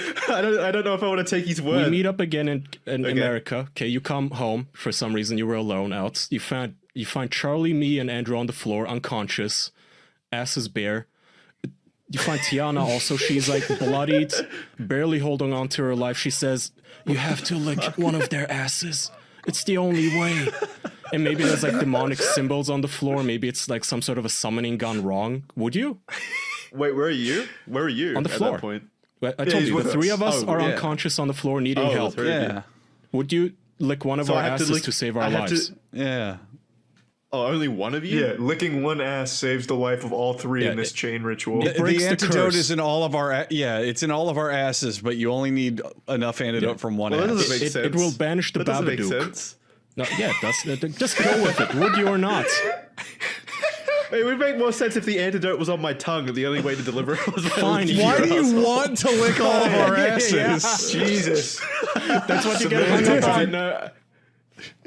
Well, fine. Yes, I would obviously save 3 lives I would take the bullet and lick someone. Whose ass though, Jackson? Whose? No, I'm There's not a gonna correct answer that. Who's got the cleanest dumper? Yeah, actually, who does have the cleanest? Let me tell you something. Kaya's is a fucking minefield. Don't go in there. No, Are you insane? Kaya's is absolutely Kaya. I fucking sterilize my Power ass. washes that shit. Yeah, but it's all. But think about what's going out of the ass, though, Jackson. You have to think of volume, like pure. Yeah, but I don't. I'm not talking. I don't want. I'm not talking after the I shit think and I would enjoy before it the most too. cleaning. I'm talking my ass is in its default state of being clean. Yeah, but I think it's also different if the asshole I'm licking is clearly enjoying it. I think that turns it into something else. Like Kai would definitely be enjoying it. So like I'm gonna come to like I'll keep going. Yeah, I'm gonna go in there for the lick and I'm gonna get cum all over my face. It's just gonna shoot me. But even still, that's an additional thing. Again, going back to Kai's asshole, his is probably significantly hairier than Andrew's and I. So it'd be like playing this on expert difficulty. You'd have to fight to the objective. True. Even if it is, even if you knew that it was sterile, it is still hairy. Like it's gonna be, it's gonna feel like licking a pineapple or a carpet. Who do you go with? Fuck. Andrew, what's your asshole like? It's pretty mild, I'd say. It's got a bold country flavor. I don't know. Barbecue. I'd say for a man of my stature and a man of, I don't know, my complexion, my asshole's pretty much what you would expect. There's no surprises down there. Well, that's disgusting. I was hoping for a surprise, like a really nice asshole. But you have to pick one. All right. So is it better to lick hair instead of an anus then? Because maybe licking a hairy anus would be better. No, why would that be better? Why? That'd be way worse. Because you're not actually touching. Well, okay. the Well, asshole. going back to your original. Yeah, going back to your original lore, though, if the antidote's on your tongue, you would want as much antidote going to the actual asshole instead of the hair. Oh, but that means I'd actually need to plunge my tongue in. Like, it's not just a... What if it? What? No. Let's say all three of us got bitten by a snake in our assholes, and you have to suck the poison out. Oh no! You're making this way worse. No. Do you do it? So all three of us got bitten in the asshole by a snake, and we were human caterpillaring, so you only have to suck the bottom asshole out. Centipede, so I have to penetrate. We all got bit in the asshole, and we knew the only way to survive was forming a human centipede. And then Jackson happened to walk in and went, "My God, they're all poisoned." Yeah, that's the What do first you thing do, I do. Jackson? What I do best. Are you just gonna let us die? What? How does licking one of your anuses save the rest? That's It what was I a wanna curse, do before I Jackson. commit. Going back to Kaya's original theme of a curse makes the most you're sense. mixing up Yeah, more, okay. though. Okay. It's a snake curse. Whatever. Would you? You all have hairy anuses, right? Yeah, Jackson, there's a right answer. Like, I don't know why. Like, so just going by even appearances, it should be pretty obvious. So, Hey, how did we get here from rat talk? Oh, I totally forgot. Oh, you're still here? So hang on, hydraulic. I'm gonna have to mute you. Stay out of this. I need an answer. We moved on. You created a monster. Thanks for joining us. I don't want a distraction here. Jackson, answer please. Sorry, Wait, but I hold think on, Charlie Jackson. was talking. Yeah. So I was going to give you a hint. So looking at Kaya, he has a very dark and hairy anus. Like, look at his hair. Look at me. clean. I also have very butt clean, but there's a lot of obstacles, a lot of debris. And then me, Obstacle dark course. hair, hairy anus. But look at Andrew. Andrew has light complexion, light hair. His anus probably has significantly less hair and not as thick, just judging by the rest of his body. It could be shitty I would still. take that bet, yeah. Without well, no, I have a clean anus. I wipe myself very properly, thank you. He does have a bidet. I have a bidet, I do, yes. Oh, okay. Okay. So, you know, actually, yeah, if I had to just blindly pick, I'd probably say I have the most appealing anus. Yeah, I would also say that. I would still say I have the definitely cleanest. say it's between Kaya. It's between Kaya and Andrew. Charlie, you're completely out because you don't shower for like 3 days apparently. So your anus is out of it. Just I bet it's a wreck down there, honestly. So honestly, yeah, I think I'll go Andrew. Yes. Yeah, I think Andrew would be the right call. Jackson, if it makes you feel any better, if I were in the same scenario, I would pick you without even hesitating. What the fuck? I know This is for a sweet. fucking fact Jackson has the prettiest anus of all of us. I can already just assume he has almost no hair down there. None It's at all. He's like a probably fucking peach smooth- fuzz. Smooth, silky skin. I can nip that in the butt. I probably have, if not the hairiest, probably the second No, hairiest. I right lean next in to Kaya. take a No, taste and I smell like lavender somehow. It's gonna be great. There's a Andrew's mint in gonna lean there. in, peel off your little MeUndies like a wet Band-Aid, all sweaty and nice. He's gonna get a whiff of it. Gonna prepare. See, this is what I mean Salivate by a Kaya little. enjoying this too much. Whet his appetite. Kiss you Silly maybe in enjoys the it too small of your much. back. Kiss your dimples, and then slowly move his way This is sexual down. harassment. Before breaking the curse. Kaya's gonna have his dick buried deep in Jackson's ass and go, wait, oh, I'm supposed to be licking this. I forgot. We're not meant to be creating our own fan fiction. Yeah, Isn't this that is what this supposed to be episode awful. is? It's supposed to be a scientific discussion of how you break a snake ass bite curse. Yeah. Well, I guess I just wanted to see if he'd do it at all. Andrew 69ing. Which is nice. Oh yeah, I appreciate that. No, it's not a question. I would definitely do it. Like Thank you. I would have Thank to you. if Yeah. there were 3 lives on the line. Yeah. I still want to imagine the scenario where all 3 of us get bitten on our assholes by a poisonous snake. Yeah, you'd think we'd learn after the first one. On the asshole, too. Yeah. For this to happen, we all would have had to be naked at the same time in the same room. And trying to like smother the snake with our cheeks. One at a time. Fucking Charlie gets bit, Andrew goes into smother. It's like trying to those cannonball on fucking it. Dragon Ball episodes where all of Goku's friends try to beat the one bad guy and they all die and he has to save the day. Well, thank you, Yeah. Jackson. Black Belts, a collection of martial arts fails. Let's fucking go! I've got a good feeling about this. Yes! Again? Alright, okay. Okay. So is this to become a black belt? Or is she already a black belt? Oh, a technique like this, she's absolutely already a black belt. Better not talk any shit at the book club meeting. Be the last mistake you ever make. Okay, stop making her punch it. She's gonna break her goddamn wrist. Maniac. Is that even wood or is that a block of steel? Okay, good God. Have mercy. There we go. Next time, let's use some softer wood besides fucking mahogany. He's kicking pretty high. I mean, that's impressive. Nice. Nice, very good, looking good, very good. Excellent technique. Oh, the spinning cuckold kick. You don't often see that attempted. Can you stop hurting the children here, please? Oh! God, Jesus. Nearly took his head off. He's too powerful. So is this all from, like, the same dojo? They're training some real assassins here. Get your finger... Come on now. Thank you. Hey, come on now. I'm missing the action. There it is. First try.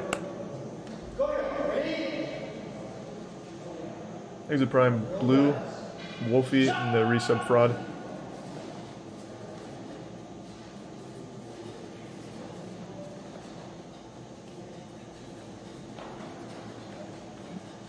Now this is self-defense.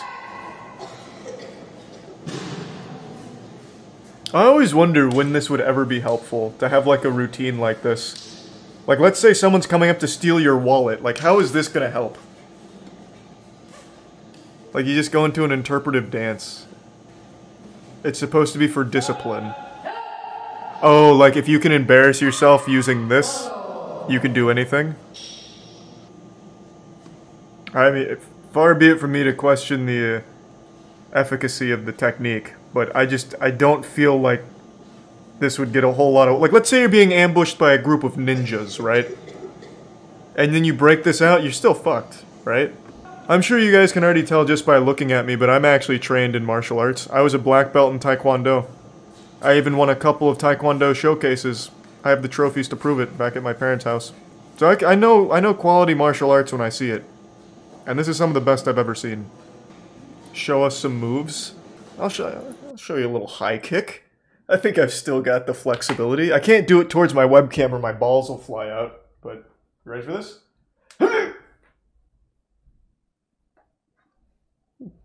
Pretty fucking lethal, huh? Did you see that? Could you even get how high my leg was on camera? And did you hear my fucking legs pop? My knees popped something fierce there, which only means that I'm a trained weapon. Like, if you blinked, you may have missed the kick. My knees certainly weren't expecting that. I haven't busted one of those out in a long time. But I bet you're wondering, Charlie, that was a right high kick. Very impressive, but what about your left? Well, watch this. Hold on. Yep. Yeah. You don't want to meet me in a back alley, I'll tell you what. Damn, she's going off script. Freestyling. Nice. If that board wasn't made out of titanium, it'd be in pieces by now. Vaporize it. There we go. One more. For our city? Nice. Gotham's got a new protector. There we go. Looking good. Damn! Wait, this kid's going in! That's gotta hurt. There we go. Now we've got the momentum. Easy. Love to see that. Good work. Oh my god. He's surrounded by wooden boards. The most fearsome of opponents. He went to the lumber yard, and he's getting bullied now. Little do they know they're going up against the only man. Oh my god.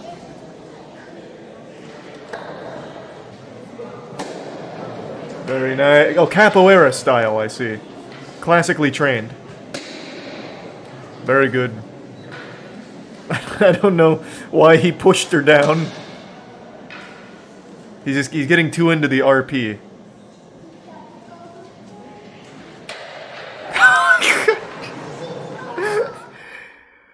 Oh, that was a pulled groin.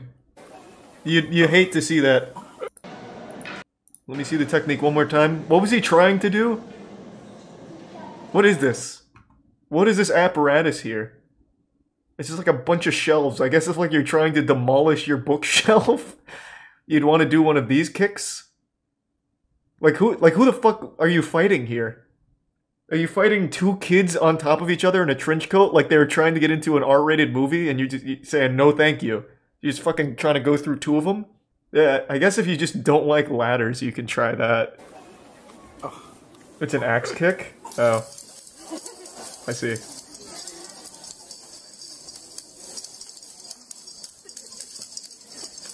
Wow. Jesus Christ. Oh my god.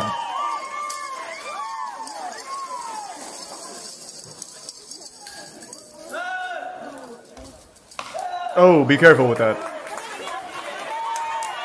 Let's go! Let's go! You have to really commit to it. You have to really throw your body at it. There we go. Somebody's screaming, oh my god! This is it! Oh.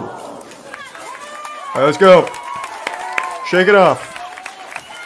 We do better in the fourth quarter anyway. Let's fucking get it! My god, he's like a missile!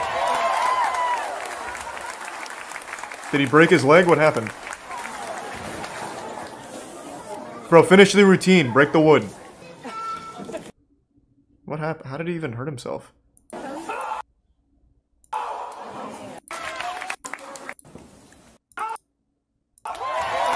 Oh, he absolutely blew out his knee. Oh yeah, he came down like ass on that. Oh, you'd never want to come down straight leg like that. Eek. Oof. Martial arts so good you hurt yourself in the process. Hello, So, I'm Striker, what and the fuck is this? is the ultimate gamer. I'm standing in front of Adam's apartment. He doesn't know I'm here. I've selected him. This guy's not a Top gamer. Underground Ultimate He's gamer. too I'm cool. gonna surprise him. He's gonna have the Adam? Striker. Yes, sir. I'm What's Striker. up? First off, Popped collar on a polo shirt. He's a fucking machine of pussy. what's cleared? The ultimate gamer for Tony Hawk's Underground. Oh my god. Yeah! Does he still hold the title? Serious. Godfather of skating. Come on now, you know that. What's he gonna do? Just beat him to death with a baseball bat now? And have you ever, class gamers cannot live like this. You know what I mean? What do you mean? What I mean is this. I got this. The acting is great. Yeah. What do you mean, Striker? Oh, my television set. Oh no! What are you doing? Holy. We're looking. What's up, Sonia? Hey, Sonia. I'm Striker. Nice to see you and meet you. What's going Pay on? or pad pimpin' He's the ultimate team. designer. I'm gonna do it up. You don't like my place? This is Not cool. really. This man right here, he's in charge of AV. You know what AV stands for? I don't know. Accelerated vagina. You know what he just said? Yeah. What are you driving? What's your whip, Striker? Probably just rollerblades. That's how he gets around. Just gives him a piggyback ride. Guys, what up?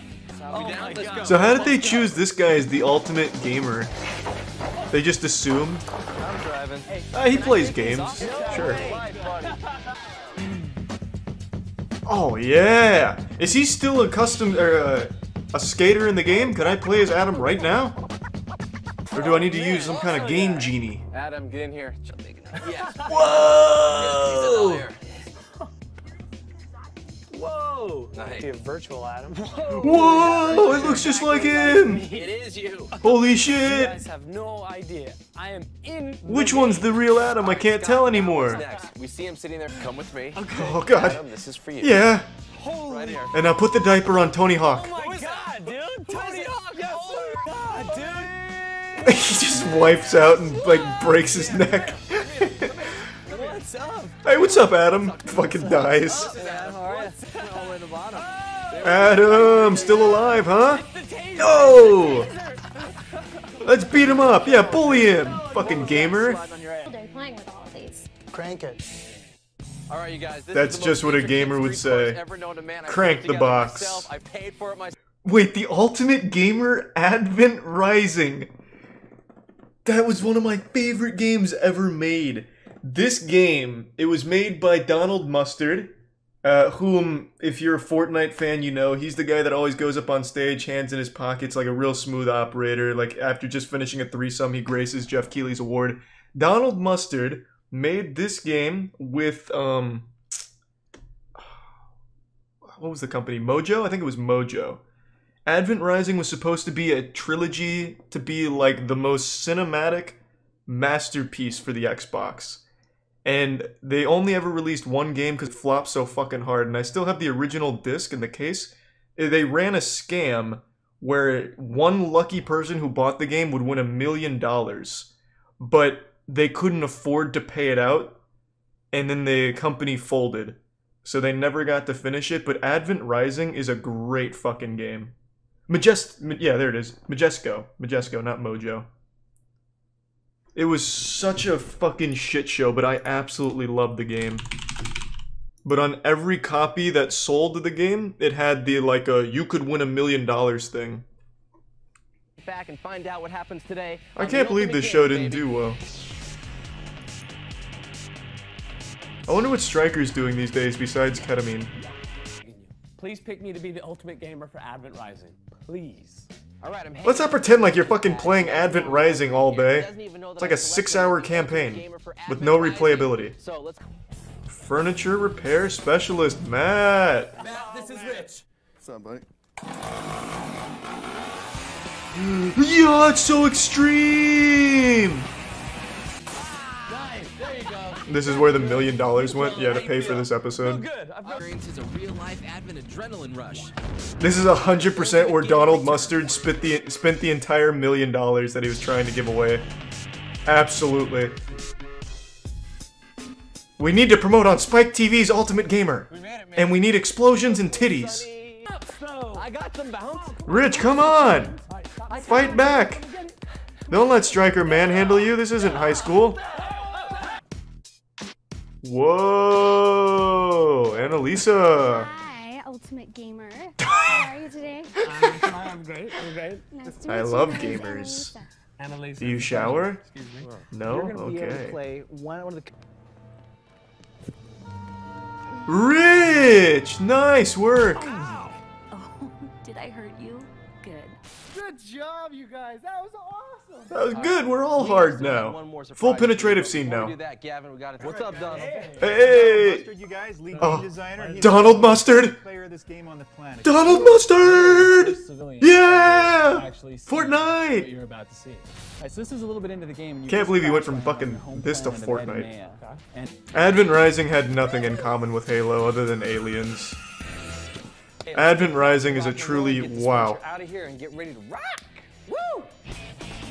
That guy looks like he came right out of Tony Hawk's Pro Skater.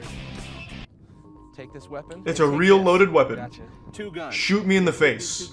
Right now, Rich. Right there, and you're gonna take, come out of there. Yeah, your mission is just to assassinate Donald Mustard. Barrel number 2. There you go.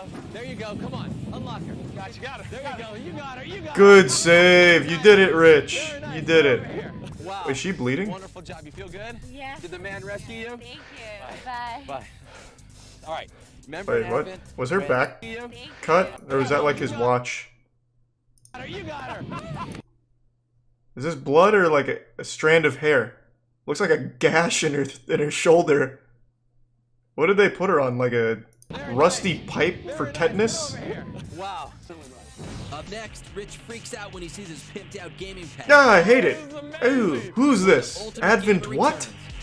What does this have to do with Advent Rising? You've clearly never played the game. Do you know how many hot babes you're saving in Advent Rising?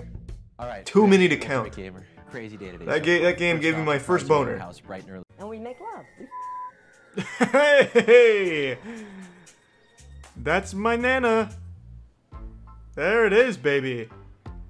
Sometimes I'll suck their dick right in front of the Arby's head chef. Aging. Everyone is worried about aging. You know, maybe she's And found the younger guys secret. are not thinking aging. Young dudes They're not bust afraid. inside of her, and then her Sometimes they're vagina moving absorbs the erections young into something semen, which different, keeps but her young. Mostly they're not. See, now this guy says he's 57. He's probably 26. No one's good. But he No purposely does 26-year-old's gonna say they're 57. now That this ruins their guy- chances. So my feet are in. And I What is this? Stretch out her labia or something? Oh, it's one of these. Now she's ready for an orgasm. When I was younger, Like Dracula coming out of the coffin. get married and have a I want to suck your My dick. husband and I, former husband, Swipe had right, a please. wonderful sex life. And I put an ad in the paper. We What? didn't have the internet. And then I got a series of lovers. You could one put after your the other. They you could left put your their ass names on the my newspaper for answering fucking. machine, and I don't really know. You may have thought that footage was sped up, but that was just her standard movement speed. She bought boots of mobility before going out. Have you ever done it before? Once you told me you were in a dorm at NYU, and that I thought. Nice. That's pretty fucking awesome. When she got fucked by the entire NYU basketball team. And Well, let's do what God told us no to. sense of whether or And not do the that will anal. ever develop. If that's aging, it's okay with me. I'm gonna take Ooh, care of it. the remix. The fuck was that editing? I like that. Good for you, Hattie. And then I scrolled down and it's Hattie in like a Brazzers production, 15 dicks deep. I'd still bump my fist in the air for her. No! Hattie quits the dating app. Only 4 hours new. That's a developing story. Why? Hattie, why? Try Craigslist. If you're not afraid of meth addict penis, you can probably find someone very committed. I don't want to fuck with the cameras here. Can we wait? Come on. No, the cameras. My wife wouldn't like that. If you're long, it's okay. But if you're wide, I can't take you in. No! 20 wonderful nights. That's an into odd a necklace. It park. looks like a stethoscope. Oh, yeah. But without the I get thing on the asked a end. lot. I wouldn't want two men work. Well, this, I don't know. Now that I'm thinking about it. There I is the want two butthole, men. Hattie. That's more likely. The old than two forbidden women. chamber of secrets, as they call it in Hogwarts. The logistics make sense. You could handle two wieners, depending on the angle. Do I have 2 days ago, in the mail, I get this envelope. For horniest grandma. It's from her. It says, and I open it up and I take this out, and it's love of life. I mean, that is wholesome. And then she turned it over and it was a dick pic. You don't need anything more. Oh, Hattie's so fucking awesome.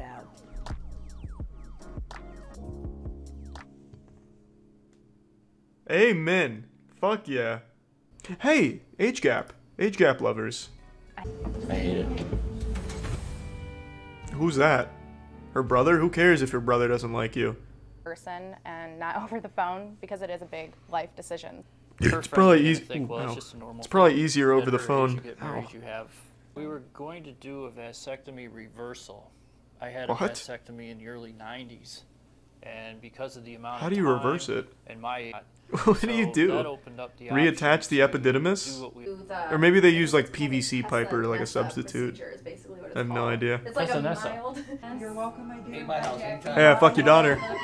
I'm older than you and I fuck your daughter. See you later, dude. High five. Hey, what's up?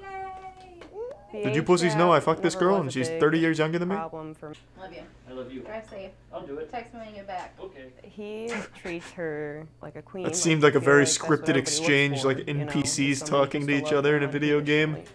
Hi, Hills. Do you accept the quest? Yes, I accept the quest.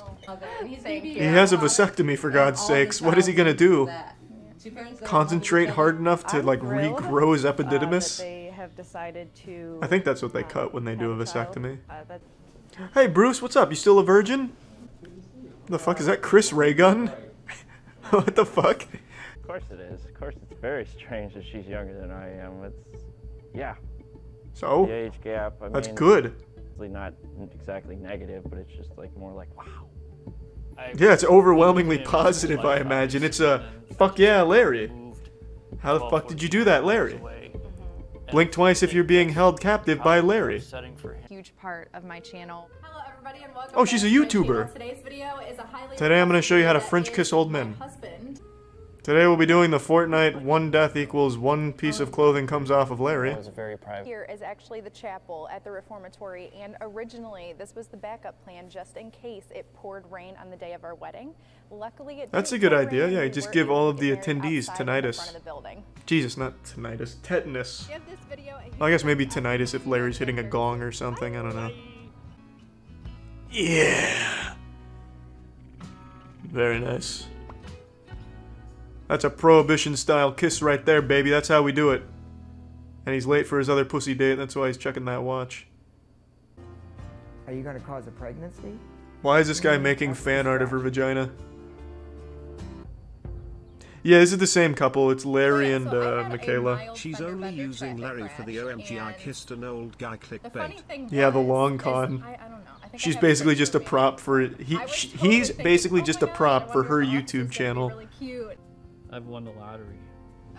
Goddamn right, Larry. You've lost your son, but you won some fine young punani, I guess. The age Oh, is that her difference ex? scared me, and I was terrified. I was expecting him to take You know, I don't it have totally siblings, different. Like, but I if I just did and thought my that he sister was would like married to a accept it and 70-year-old guy at like understand. 23, I don't think I'd care. I'd be like, yeah, whatever. I don't. Why the fuck do I care? I'll just get ready and I'm Damn, that is a high-tech setup. What the fuck? What the? It's like half a lifesaver with a camera in the middle. Never seen that. the fixer. Obviously, as you can Today we'll be doing the try not to twerk challenge. Uh-oh, we're both twerking. Press that like button. Smash it, baby. Comment talked about it. Larry didn't really want to have children. He was retiring, and Yeah, and I kids was okay suck. with that. You And then might end about a up with month like a before we shit got posting married, I Redditor or went something into for a panic kid mode who wants to thinking, take that this is gamble. what I'm supposed to do. I'm getting married now. I'm I say supposed to just have a family. adopt. And the And like urologist vet said, them "We're going to see, thoroughly. his name is Dr. Stein, right? Ask him like questions, you know, does the specializes in narwhal reversal, bacon at so he's midnight? If they not know what it just a means, urologist, they're he out. specializes Because that's a in the big fuck reversals no. and the vasectomies. So his vasectomy is older than his or his wife. You had a vasectomy. That's pretty nice. As you can see, here is Larry's penis. And on the back is my penis. As you can see, it's significantly larger than Larry's. Are you going to have Do you understand what I'm saying, Michaela? Youth Mm-hmm. with artificial insemination using donor sperm. And Larry's willpower. Maybe Larry can literally think hard enough and put a baby inside of her. He doesn't need his penis. Now, in the last episode of the Larry and Michaela anime we watched, he said he wanted a reverse vasectomy, but that doctor made it seem like it wasn't necessary. So what the fuck does a vasectomy even do then if it doesn't stop you from making kids? They cut the oh, they cut the deferens? I thought they cut the actual epididymis. Oh, that was adorable. That was fucking adorable. She's popping off. Coming up on 200k subs? Where's my boy Larry? Yeah, there's my boy Larry. Hi. What's up, Larry? Another PO box. We're gonna do the Pop Larry's Dick in My Mouth challenge. See how long you can last. Smash that like button. What's up, everybody? It's Critical. I've been reading some news stories that I'd like to share with you all because I feel they would have a big impact on your life. So I'd like to just briefly touch on these so that way you can stay up to date and informed. Because knowing is half the battle. In Dallas, a man dubbed the Butthole Tickling Bandit, the Anus Avenger, the Rectum Ruffian, Anal Invader, the Colon Crusader, 007, the Butt Is Not Enough. The list goes on, and I must admit that list mostly contains names I've given him. But anyway, he's been captured and pictured here. He looks like Bert from Sesame Street. If Bert turned to a life of anus-tickling crime, he'd been terrorizing a small community for a few months. Almost all of his break-ins were into the homes of single men. Actually, all of his break-ins were into the homes of single men, and he would tickle their anus while they slept. Now, there's no mention of whether or not he did over-the-pants anus tickling, or if he would actually drop their trousers and tickle their bare asshole. It's a pretty important detail to leave out, so I must admit it's pretty shitty reporting. Now, I also have a theory. I don't think this man was targeting single men. I think he just so happened to keep breaking into single men's houses. I don't think there was any way he would know that he was breaking into a single man's house, so I think he was just ready to tickle any anus he came across, which makes him even more dangerous. So it's really a good thing they got him off the streets. This menace is now behind bars. So, Dallas residents can now sleep easier, knowing their asshole isn't going to be tickled unless they want it to. Netflix, the company behind popular online video game League of Legends, announced today that it'd be retiring its Dominion game mode, much to the dismay of the 5 players who still play it. A shirtless man was arrested for pissing on a fellow passenger and starting a fight between the two while on board an airplane. I think we've all been there though. We've all been in those heated arguments where we have the urge to whip our dicks out and start pissing on each other. This man just followed through on that primal desire, so I can't fault him for that. But what really fucking sucks about this is the man who just took the urine in the mouth, just right in the fucking chin, got arrested for it too. So that's just adding insult to urine. But I think this should really just serve as a lesson, a reminder, if you will, that there's 2 kinds of people in the world. The one who does the pissing, and the one who takes the piss. A brave reporter was stabbed just below the shoulder blade while giving a demonstration on a stab-proof vest. Not much to say about this one other than he clearly got stabbed in the back. The last interesting and important news article I stumbled upon is one only fucking Scooby-Doo could shed any light on. So there's some severed feet that have been washing up on Pacific Northwest shores, and no one has any real explanation for how they're getting there or why there's a severed foot inside of the running shoes they keep finding, and why it's always running shoes and why it's usually right feet. But the authorities aren't willing to accept defeat, so they've offered kind of a logical explanation explaining it, but I feel as though they're off by a few feet on their explanation. It doesn't exactly cover all the bases, because something very strange is afoot here. I myself have my own explanation, and it's a little... you're gonna have to bear with me here, it's a little far-fetched, but trust me, I know what the fuck I'm talking about with these kind of things. It's pretty clear that there's some type of spirit possessing these shoes and this severed foot, and I think just like the frog and the princess, it's just waiting to be kissed so it can come back to life and emerge as a beautiful pirate. I'm pretty sure I'm right on the money with that one, because you know what they say, if the shoe fits, wear it. And these are about all the interesting news articles I found today, so I just wanted to briefly give you all some important details with what's going on in the world, so stay informed. You were just walking around being all human and shit with your tendons and ligaments and muscles when all of a sudden you got hit with a strong gust of wind which fractured your arm. This is commonly referred to as breaking your bone, but in the medical industry it's called an ouchie bang bang. After one experiences an OBB, the potassium cells in the body flock to the scene of the break and fill the hole with a red substance known as hemahobgoblin. Let's take a closer look inside of this substance. Now that we've cannonballed inside, you can clearly see that there's a fucking ton of dots in here. That about covers it for its composition. But I'd have my teaching license revoked if I didn't mention the osteoblasts and the osteoclasts. We'll start with the osteoblasts, who have the leading role in repairing broken bone, the Robert Downey Jr. to your body's Marvel Cinematic Universe. On the surface of every bone in the human body, you'll find the osteoblasts.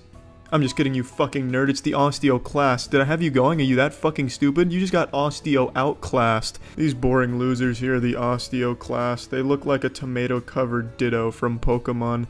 They break apart the bone, they gobble it up, they eat it, they have an insatiable appetite, they're fucking gluttony incarnate. Then there's the osteoblasts, which are the cool one. That's these blue Roombas that just go across the surface of your bone, leaving behind a trail of cum behind them, which helps repair. This process is known as segagenesis, the suffix genesis meaning creation of, prefix sega meaning bad games. Now here's a picture of a melted marshmallow. Does that answer all your questions? Now everything we've just learned about and discussed all comes together, works in tandem, and starts to repair your bone and make it stronger than it's ever been in its entire fucking life.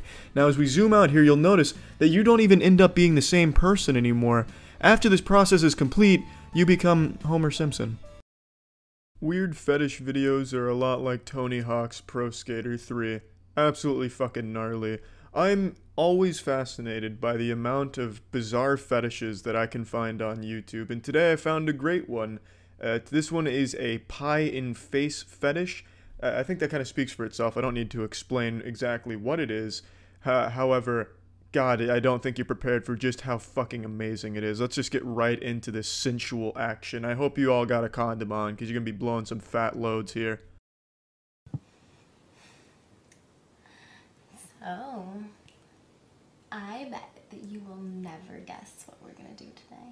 I wouldn't be too sure about that claim right there. I wouldn't bet on that one. I think I could venture a pretty accurate guess as to what will unfold here today. You see all these pies in front of me? Oh yeah, I see them. I haven't taken my eyes off those pies. Ooh, he just pointed at my favorite pie. Getting excited, aren't you? Mm-hmm, yes. Don't laugh at me. Don't laugh at me. What the fuck? Every single one of these pies is going to be smashed into my face.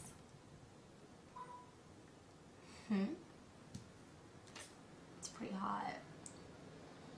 Now, I like that little noise she makes with after she says what she's going to be performing here, the Cirque du Soleil stunt with the pie smashing into the face. I like the noise she makes, the It reminds me of like some Nintendo 64 shit, like an Ocarina of Time, if you startle one of the NPCs and their first line of dialogue starts with one of those kind of things. That was kind of nostalgic. And she says it's pretty hot, but I don't know if she actually believes that. I feel like she's just trying to take advantage of civilized fetishists like me, who get off to pie and face videos and shit like that. I'm not sure if she's an authentic practitioner of pie facing. However, I'm going to be grading the passion behind the pie facing in just a moment once she gets into the action here. Then we'll really see what she's made of. Because that's always the issue with these things, is somebody's got to clean up the mess. Dynamite. I don't know who the fuck is drag racing outside, but they're hauling some serious ass. I guess she's doing this on the set of the new Fast and Furious or something, or maybe she's at like a Formula 1 race or something, but that man was really pumping some dick out there in that car. Now, she just keeps teasing us with a lot of foreplay before getting into the actual pieing of the face, so I'm going to skip a little bit here. I'm also going to have to do some zooming in on her face instead of showing the video as is, because she takes her dress off and she's just in a bra, and I don't know if I'm allowed to have that shown. So just to play it safe and err on the side of caution, I'm just going to show us what we really want to see, which is the pie in the face. We don't really care about the bra titties and stuff like that, so that's just giving you a heads up.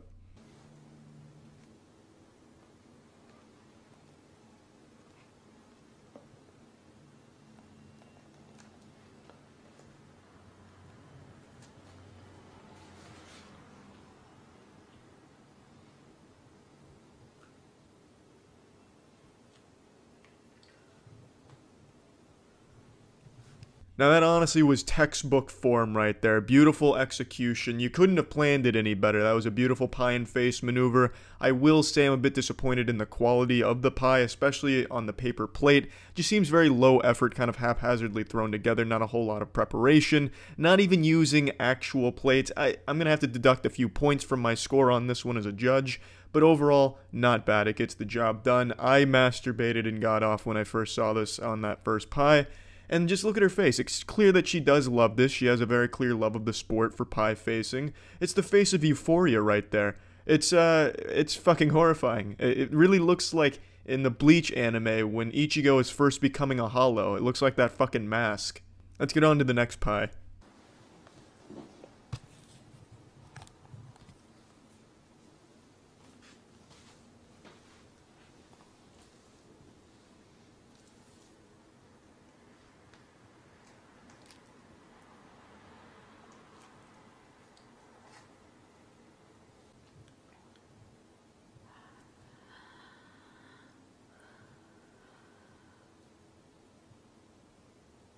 I don't know what kind of psychopaths find this hot, but this shit's disturbing. It looks like some type of old 1980s horror movie poster about a candle wax demon come to life. It's like a really fucked up modern art piece. It's like the Scream if it was the Cream.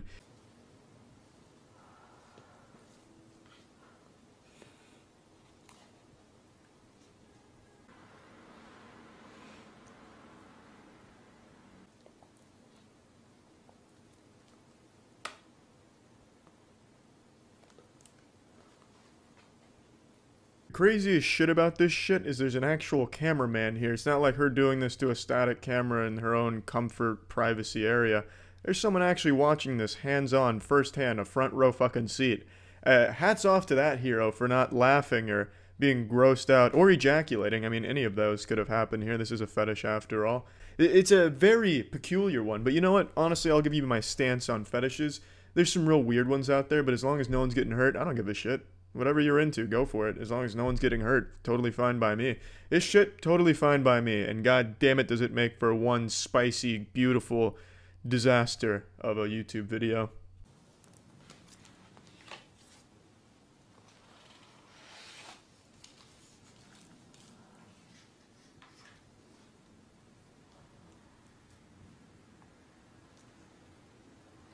Now, one of my favorite things when watching these bizarre fetish videos is reading the comments from the people that enjoy them, the pie and face enthusiasts in this case. The comments here were pretty normal for the most part, just simple stuff like, wow, I'd love to pie her in the face, or wow, I wish she'd pie my butthole in the face. But there's one person in particular that left perhaps my favorite series of YouTube comments, so let's turn our attention to those for a moment. We have to girl who was in your own home. Now, truer words have never been spoken. It took me a little while to really understand the metaphysical nature of this statement here, but my God, it's something that'll it's a thinker. It's a profound statement here. Never before has a YouTube comment been able to convey so much emotion in so few words. It truly is have girl who was in own home of hers. And now I understand a couple of you are probably confused, so they came back to clarify by saying you. So now it all makes sense. And even if you still don't understand, they replied to the comment again for further clarity by saying face. So you put it all together and we have to girl who was in your own home, you face. So thank you very much for the beautiful words. And of course, thank you to the woman who made this beautiful video. It's truly fantastic. So thank you. That's it. See ya. This is not a sweatshop. This is not a prison cafeteria. This is the birthplace of one of America's most prized treasures. Through the power of buckets and men wearing beanies carrying those buckets, our unworthy species was given a divine gift, an item 1 billion years in the making. Since the primordial soup that spawned life on this god-forsaken space rock, there was a promise. A promise that one day we would reach the apotheosis of fashion. And thus, with a beating heart and a throbbing penis, we began to evolve in the pursuit of this fashion. The dinosaurs came close with feathers. The feathers were cool and shit, but it wasn't good enough. Thus, they were wiped out, and we were given a chance to start anew. So start again we did. We grew into cavemen. From cavemen, we transmutated into Neanderthals. From Neanderthals, we became more Neanderthals. We invented the wheel. We played with fire. The idea of quantum gynecology didn't even exist back then, and don't even get me started on Fortnite. They didn't even know what it was. They were just driven by a deep desire implanted upon their very souls to pursue fashion. Neanderthals fucked themselves into extinction, and thus modern humans started to form. We built pyramids, we built Stonehenge, we invented Santa Claus, but what does it all mean? Well, I'm here to tell you, I'm here to answer it. It means wetware. It all relates back to wetware. It's what we've been striving to create since the beginning of this planet. And I'm happy to say, it's finally fucking here, baby. About 4 years ago, I did some shirts, and I haven't done it since, but ever since then I've been getting emails and questions during streams asking if I'm ever going to do it again, and I never really gave it much thought, because I personally don't care about YouTuber merch. I'd really rather get stink-faced by Amy Schumer's filthy asshole than wear a lot of YouTuber merch that's out there. So I never really thought too hard on shirts to do again, until a guy named Steven from a place called Culture Studios reached out and sent me a joke design for a shirt just fucking around, which turned out to be this one, and I really liked the design, and I thought it'd be kind of fun to do like a minimalist line of clothes, kind of like Supreme, except not nearly as pretentious, and you don't have to sniff your farts as hard when you wear them. So came up with wetware. There's 3 shirts available that'll run for about 2 weeks. Each one is made from finely crafted unicorn cum that's going to be the softest fabric to ever grace your skin. And as an added bonus, each shirt is 100% vegan and gluten-free with no monosodium glutamate. Now, modern science can't accurately carbon date shirts to tell us when the first ones were invented. However, modern science can tell us when the last shirts were invented. July 2018 AD. Because wetware is the last brand of shirt you should ever buy. Throw out all that trash in your wardrobe that isn't wetware. Throw that shit directly into the dumpster. Why just wear a shirt when you can wet a shirt? Jesus Christ, that sounded a lot cooler in my head. Holy shit. Yeah, well, there's a link in the description if you want them. See ya. You already know what time it is. You quit your job and told my mother not to come over to your house tonight because you didn't want any distractions during the Extreme Turbo Snowball Fighting Championship, brought to you by Cold Bottled Water. Be bold. Drink cold. I'm your host, Kane Afterburner, or as you know me in the snowball circuit, Jackhammer. No more hand-holding. Pop the dicks out of your mouth. We're coming in hot. We're doing it live now, baby. Oh, it's fucking go time. We're coming in raw, no rubber. High action right off the start. The testosterone levels are through the roof. We already have one eliminated from the blue team. I didn't even see who got it. Must have been a rogue snowball sniper up in the mountains somewhere. Truly the elite team here with the red. They were the favorites coming in here, as we all knew. But you can't count out blue team just yet. They've been making some pretty significant waves throughout the playoffs here. Number 3's wafting a fart through the air. They're spreading it around using some biological warfare. Oh, and there's their star player on the blue team, Chip Flipside with a zinger. Hiding behind that slab of concrete we disguised as snow as a joke. Number 5 is jerking off in the background. He's always been a wild card. We don't have his name on the stat sheet here. But he's delivering the payload to the big boys. Oh, but looks like we got something going on here. Yep, it looks like number 1 has been called away by his parents to finish some homework. He's out for good here. That's a huge blow to the red team. He's always been their anchor, their go-to guy. Without him, they're definitely going to struggle. Oh, Chip is smelling cum in the water. Oh, sweet Jesus, Chip, have mercy. He was just a boy. Number 2's out for good now as well. My God, absolutely relentless, a demon of snowballs. He is an anime supervillain in real life. Chip is absolutely ruthless. His teammates, I don't even know who they are. But now it all hangs on number 3 for the red team, because number 5, he's already blown his load. He's done for the day. The other 3, they're not doing shit either.